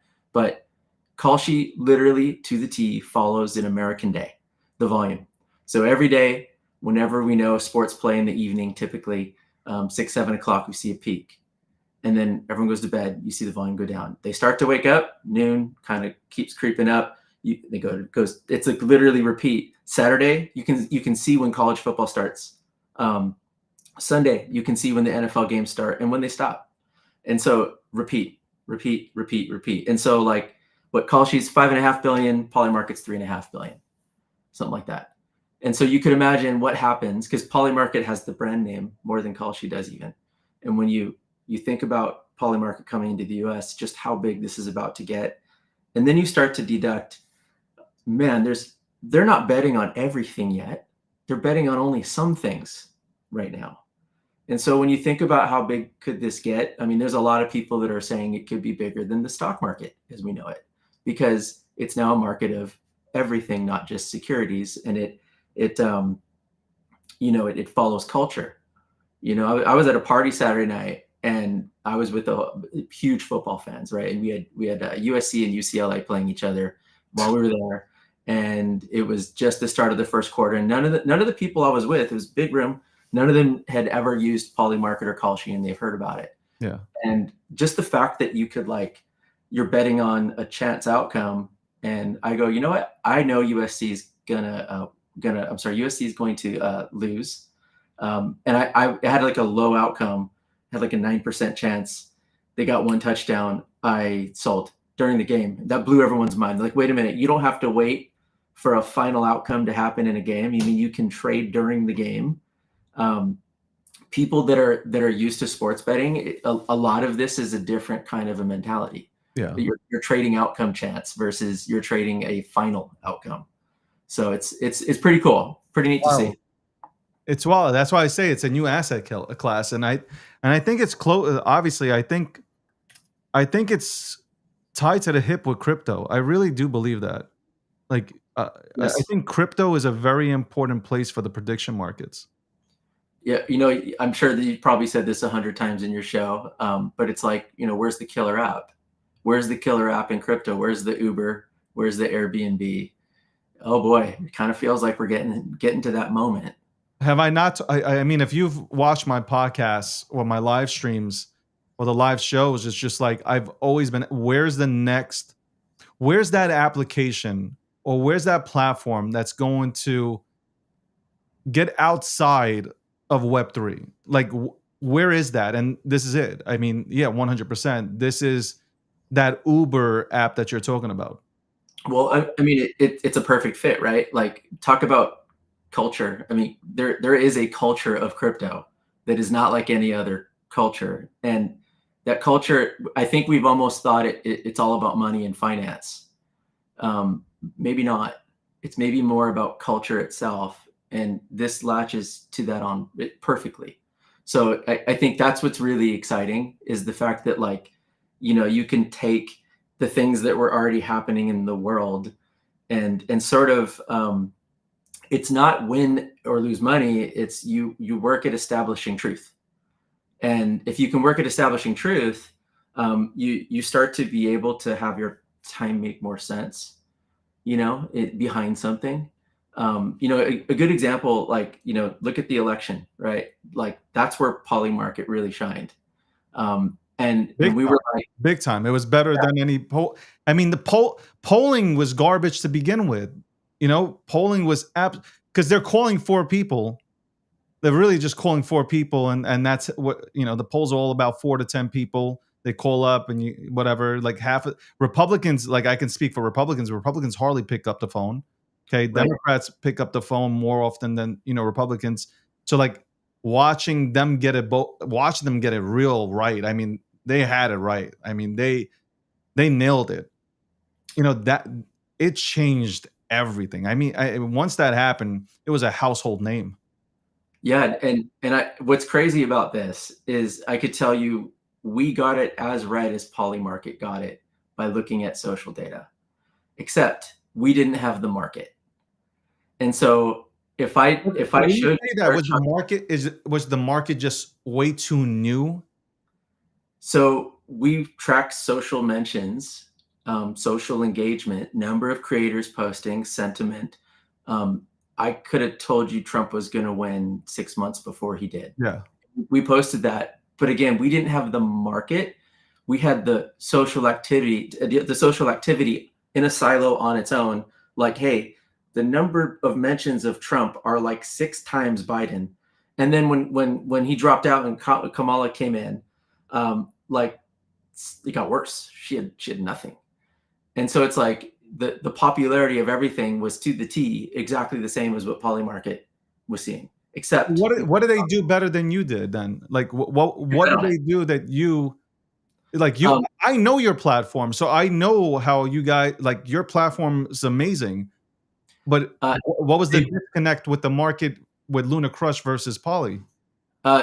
None, other than the fact that you could put your money where your mouth is on Polymarket. There you go. And for us, it was like we were tracking what people were saying, which again, equally as accurate. But so where we're at now is merging those two things. It's tracking what's going on in these prediction markets. It's tracking what's going on with social. It's using social as sort of a research assistant on the things you might bet on, which is extremely powerful and very similar. And people talk about what they're invested in. No different than the most socially correlated asset class in the world, which is meme coins. So, meme coins is a really, really fascinating one because it is purely socially based. In fact, once a meme coin starts to establish the fact that they've got this utility, it potentially isn't quite the same. It sort of hurts them in a way. Yeah, I mean, I say that all the time. Like, I don't want to hear utility with a meme token. Yes. To me, meme tokens are culture. Like, it's just like it's a culture token in some sense, social token, some sense, and like people are just like you put a picture on chain, and there's no value to it from that standpoint. There's no value. They write it. You're not getting any value back from it. As soon as a utility play comes in, and we know, like, okay, people are making money on them, but that's what is written on the website, whatnot. But as soon as you say the word utility, I'm out. I don't want to hear about utility. Do I think it's more relatable? Can you build out a meme? Yeah, give it a few years, you could. They're building on Dogecoin, so you could build, but right away out the gate, we're gonna have a utility, we're gonna build this, that. No, I don't care. Like, that's not why people come to meme tokens. That's a business that you're describing. Like, that's a business. That's not a meme token. Like a business that has shareholders, a business that has earnings, a business that is designed to make more and more revenue, not build necessarily a cultural movement. And that may not relate to money at all. It may be access. It may be being part of that culture in of itself. And that's what we like to think we're measuring. So when I tell you that, when there's like, a lot of forever organic social activity around Dogecoin, think about that. That's no one like that. Like, a lot of that is the fact that just they're part of the team and they're advocating for their team. Correct. It's not that they just made a ton of money. People post these charts and everything, but it's like, it's more about participating. It's going to the events. It's the Bored Ape Yacht Club, thing that just happened in New York, or I'm sorry, in Vegas, and there was in New York, I think last year, and like, it's being part of that culture. It's the T-shirt you're wearing. It's the sticker on your car or your computer. It isn't necessarily, bro, I made $1 million today and you didn't. It's different, and so that shows up in social in very dramatic ways. I mean, one of the interesting things that like, I just heard you guys talking about the privacy space. It's interesting to see what's going on lately with privacy coins that wasn't happening for years. And so like what's going on there? Well, I could tell you that, Zcash had massive organic social activity recently. Yeah. Broke out like crazy. Litecoin, which you could say is also partly a privacy coin here. Nice, consistent, strong activity, hasn't spiked. Comparing it to Monero, great activity, hasn't spiked. Yeah. Dash, a little bit more, not a lot. So what's going on there? And so now it's like, I guess if you look at tracking social, it's like, okay, well, now my radar's on. I need to know what's going on. Yeah. And then once I know what's going on, and this is where we're going to get a lot better at, is correlation. So correlation to an asset and a metric. So for example, if Dogecoin social mentions over the last month are up 30%, you might look at that and say, cool, neat. I don't know what to do with it, but that's cool. The number go up on a graph. Yeah. How correlated is the social moves to price? And does social move before price or after? And so, we're building gold by implementing that into the system, basically, by saying like, hey, you know what? Like, yeah, you're looking at NVIDIA as an investor, but social doesn't tend to move with it, not necessarily, or maybe it usually precedes it. The last 12 and a half times that we've observed this, it hasn't moved. But Dogecoin, maybe that one, looking at social engagement specifically, that one moves. You already know how I feel about Dogecoin. People, by the way, people say that Dogecoin's dead. I'm like, your algorithm is just not directly linked to see it on the timeline on X. I think a lot of, the confusion that happens here is that I think people still believe that X is the capital of cryptocurrency or the crypto economy when it's not. I've watched I have a TikTok account, obviously Instagram. Like I see more people on there because I think it's become, our society has become more visual versus what it was, let's say, a few years ago, where people are looking for, the posts and all that. I think it's more visual now. So that's where people are going. And X is really not a visual platform. No matter what they're, I don't know what they're doing right now. They're trying, and respectfully, I love to see it. But right now it's not there. The algorithm's all messed up. I respectfully say that, Elon, don't kick me off, but it is the truth. I see major accounts, Gary Vee, I can name them all. Like people are most of their posts are not getting engagement. Maybe one hits out of the 20 that they post per day. And, people are going to other avenues. TikTok's huge. I'm telling you, there are people that are talking about cryptocurrency on TikTok that are getting 1 million views, 100,000 likes. I mean, it is a different ball game. People, again, visual versus, having to read something which is not interesting. That's why, when people try to put, like, you have projects, they try to put themselves in articles respectfully on Forbes and Entrepreneur and all this stuff. I'm like, it's garbage. It's not, nobody reads anymore. Nobody's not, no, you're talking about 1 out of 10 people that actually read. And that is just like a waste of money. It's nice to put it on your website that you were featured in Forbes and whatnot, but that's all. That's about all that it's doing for you.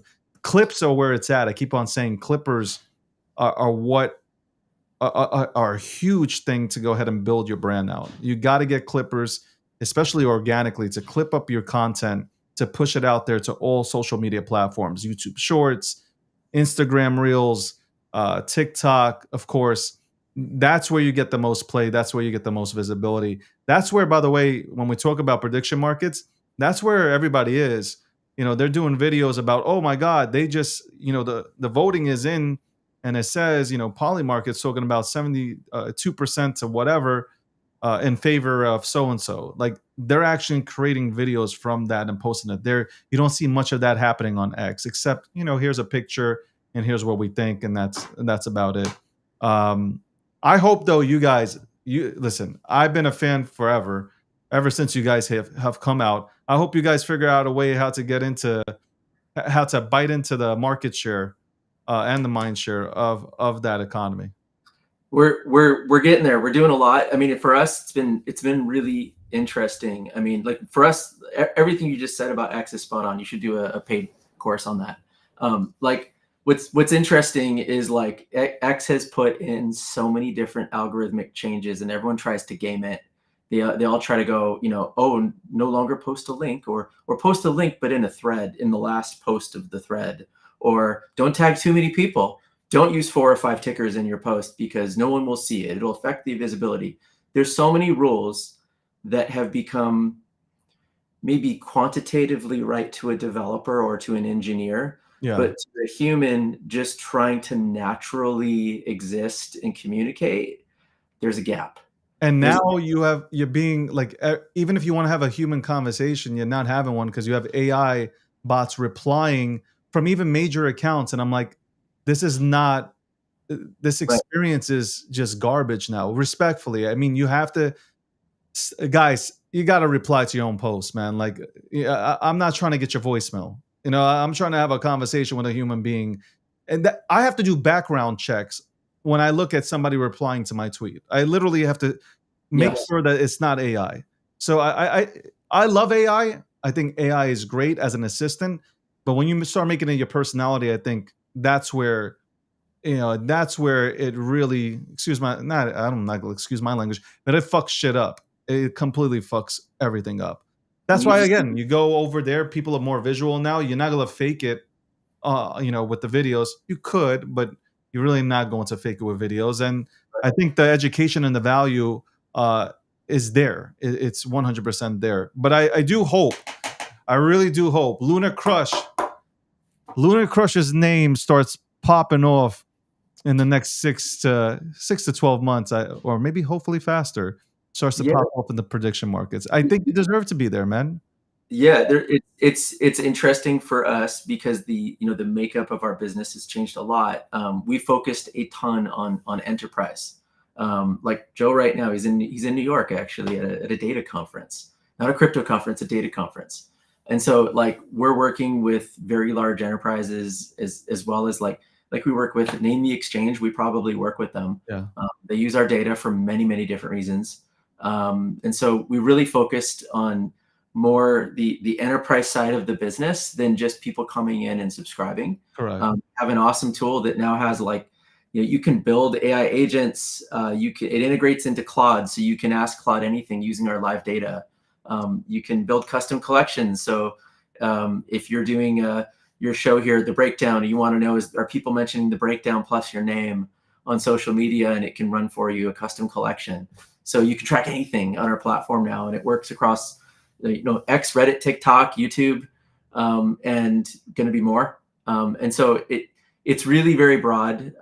Yes, there's more we're going to do with correlations. There's more we're going to do with prediction markets. But ultimately, the largest piece of what we do is on the enterprise side. And I'm not allowed to say who those clients are. You don't have to. I get it. We're not even allowed to know what they're doing entirely with the data. Yeah. But if you think of social data as a layer on top of all the other data that like a quant would use at a research firm, it's massive what they're doing. Like so for example, one thing I can say is like there's a firm that measures foot traffic in retail stores, and they also want to correlate that with social mentions of that brand. And they want to know it like not for stock trading purposes necessarily initially, but over time, probably.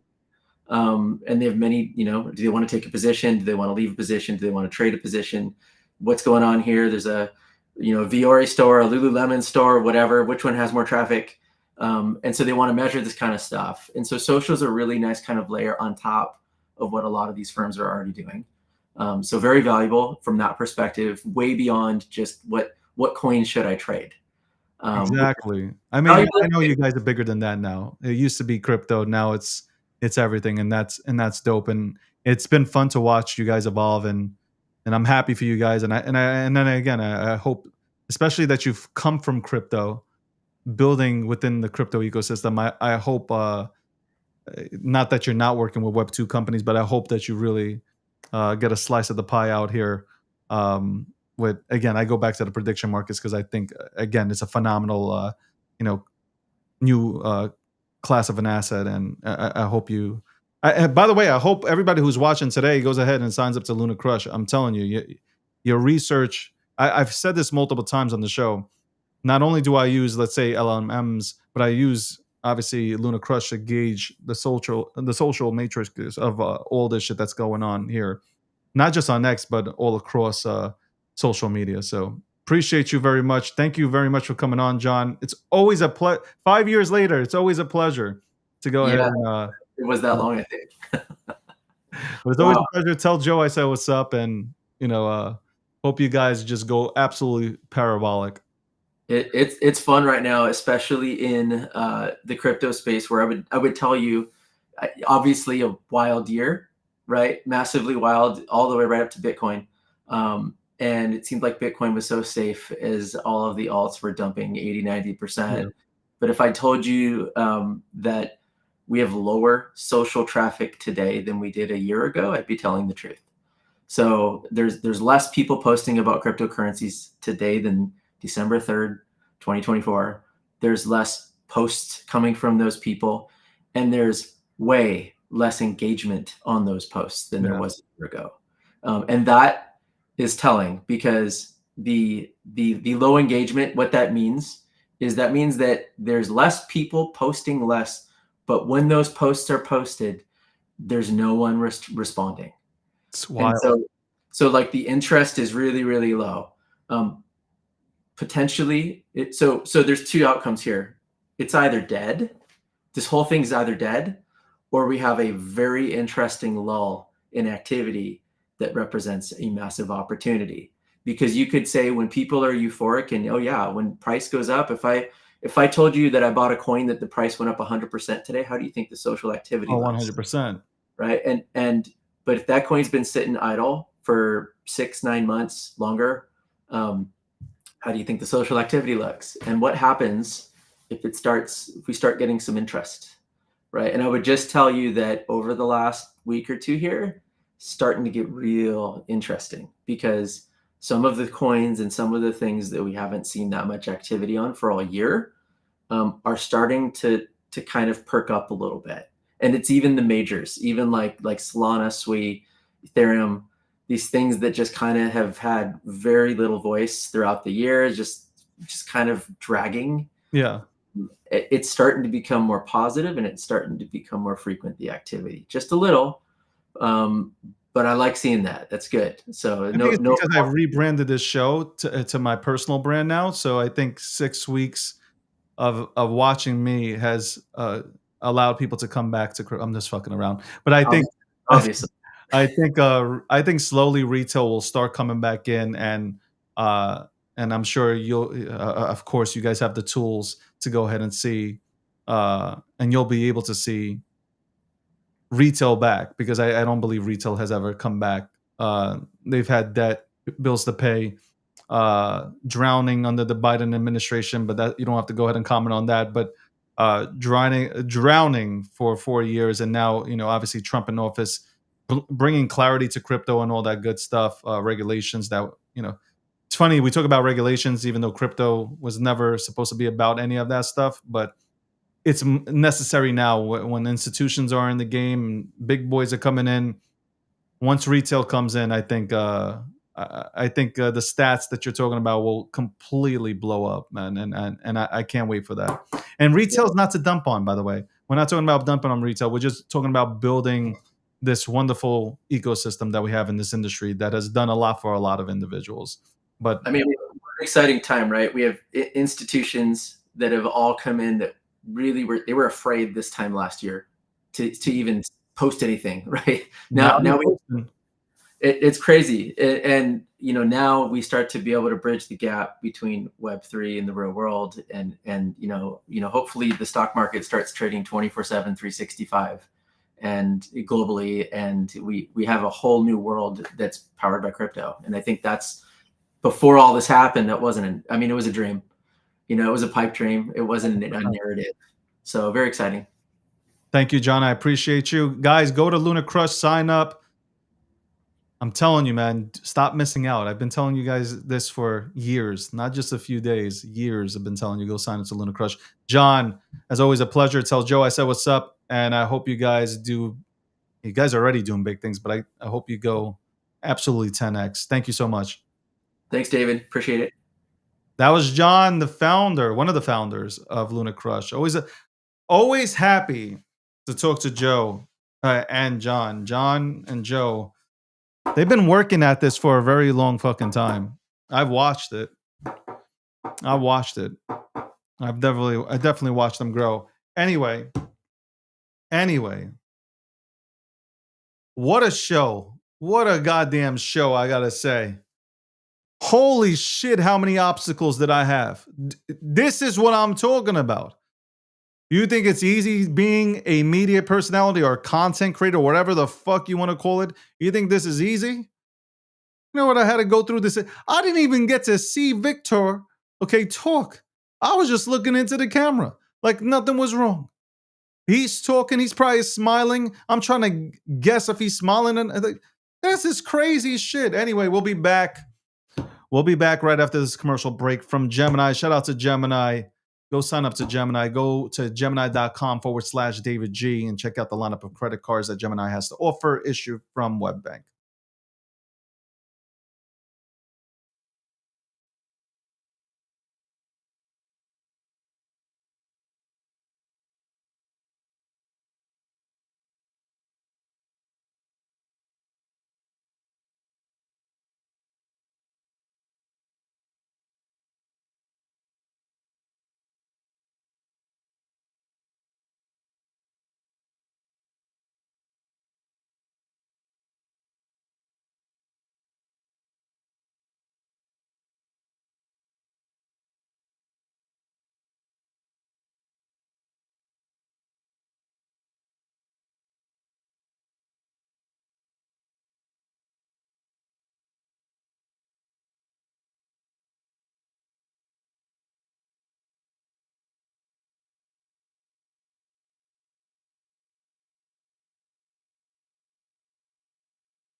Welcome back, ladies and gentlemen. I said people should go ahead and listen. If you're a clipper out there, you want to work with me. Okay? If you're a clipper out there, clip my show up. You don't understand, man. There are gonna be. I have so much content. I have so much fucking content. Do you know how many people will be knocking on your fucking door to hire you? You know what kind of endorsement I can give? I'm feeling like Trump right now with this red tie. Let's go to this clip. Hold on, I gotta play this clip for you guys before we get off the air. I gotta play this clip. Let me go ahead and play this clip for you guys real quick. I'm dying laughing. This shit. Somebody did this really well, man. Hold on. Go ahead and get to this.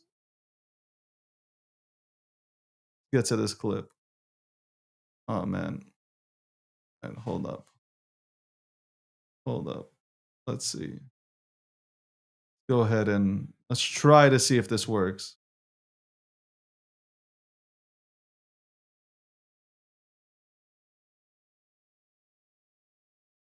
Let's see if this works. What the fuck is happening, man? I'm just trying to play something, bro.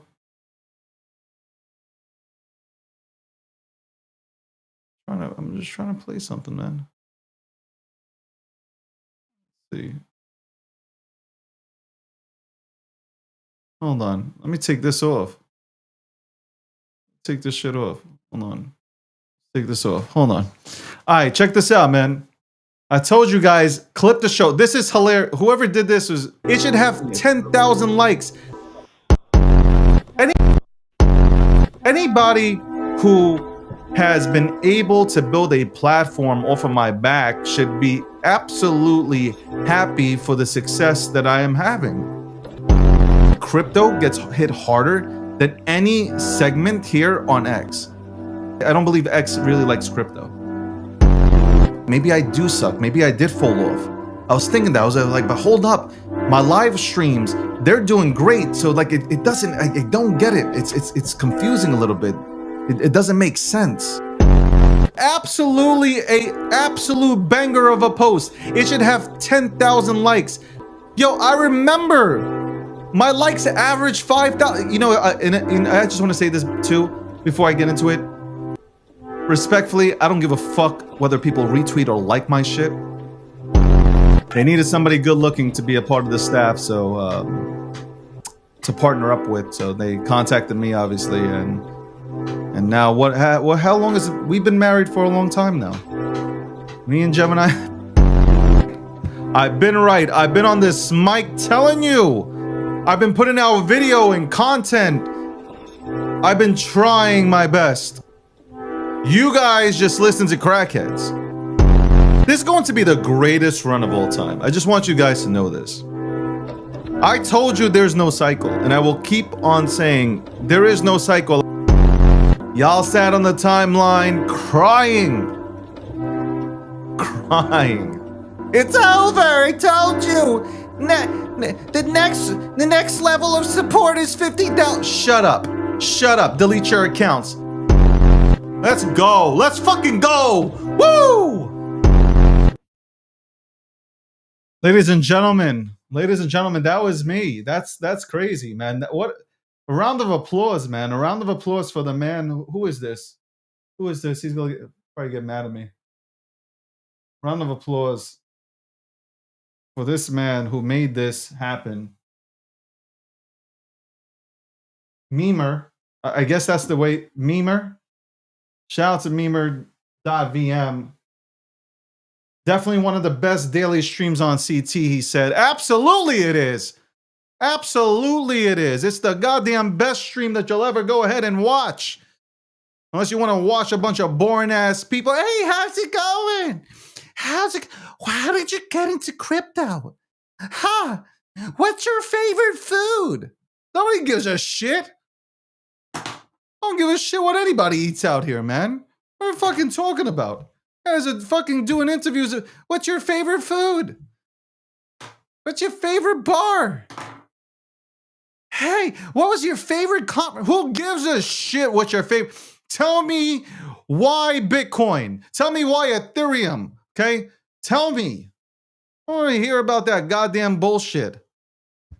Tell me why these Republicans and Democrats don't want to work together to go ahead and pass bills for their American people. Let's go ahead and talk about that. It is infighting shit all the time. Anyway, let's end this show with a quote. Okay. By the way, again, like I said, anybody who is clipping out there, clippers, I invite you to go ahead and clip up my show. I guarantee you, you will gain the visibility that you want. You will gain the paychecks that you want. Okay. I want every single motherfucking clipper on my side. I respect you. Do you hear anybody else talking about clippers like I talk about clippers? Do you ever hear anybody talk about clippers the way I talk about clippers? I'm out here every day advocating for clippers and editors, okay? Who on their goddamn live streams with a tremendous audience is talking about clippers?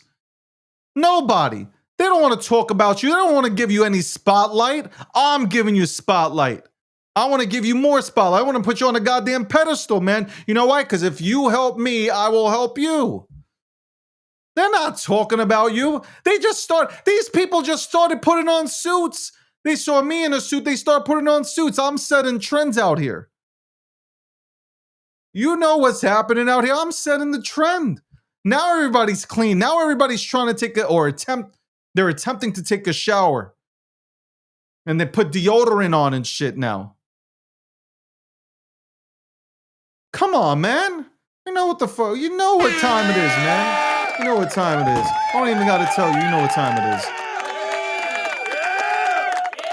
They'll never give me the credit, but it's okay. It's just visible. It's seen. You never wore a suit, okay? You've never wore a suit. You haven't looked good. I don't know. Like, you haven't talked about real shit ever, man. Now all of a sudden you print the shit out from ChatGPT and you're sounding sort of okay. Still boring. I fucking fall asleep watching a lot of your shit. There's only like 5-6 shows out here that I can tolerate without getting lactose intolerant. I'm telling you right now, man. Clippers, who's talking about you? Me. I am. I'm talking about you. Come holla at your boy. Anyway.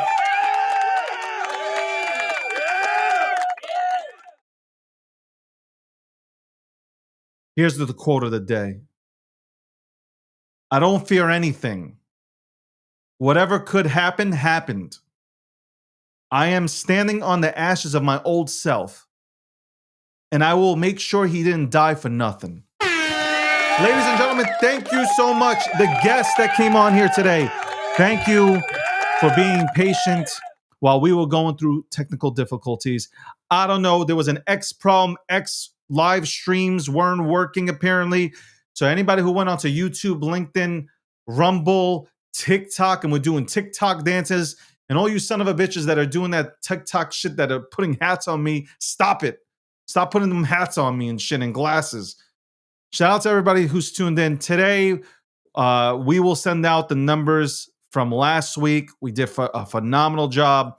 This week will be phenomenal. We had an extremely good, we've started off. We are, I'm loving every second of this. The numbers speak for themselves. Got some great guests lined up. I will be doing some shows. I'm not going to pre-record them because some of these people obviously live on different continents. So I might pop up and do a special edition of the breakdown at 6 p.m. I might pop up and do a special edition of the breakdown at 10 p.m. depending on the person that wants to come on. And we have a lot of that coming. A lot of notable names within this industry and outside of it that want to come on here and have a conversation with me, this brand, because they understand what time it is.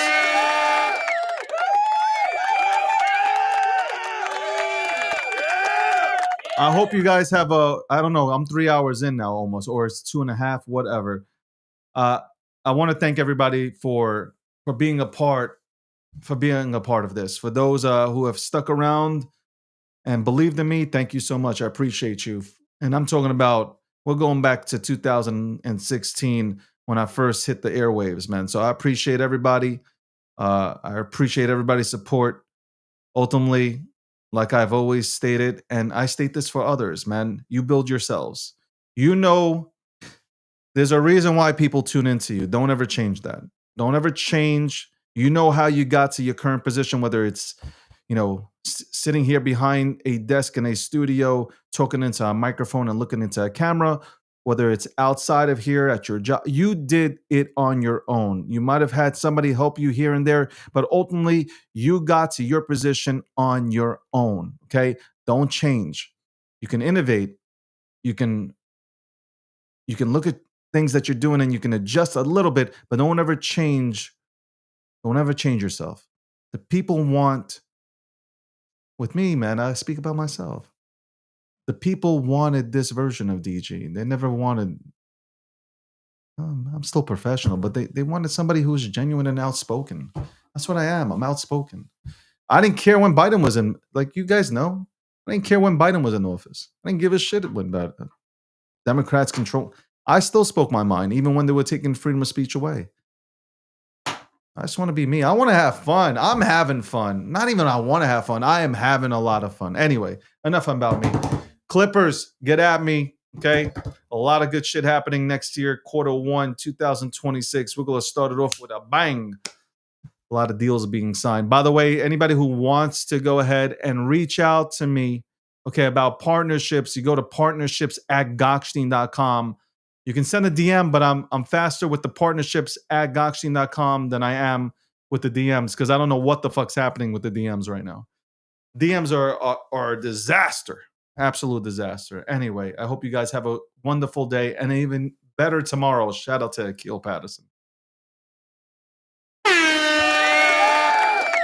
And this broadcast was brought to you by, episode 632 was brought to you by, The Breakdown was brought to you by Gemini. Shout out to Gemini.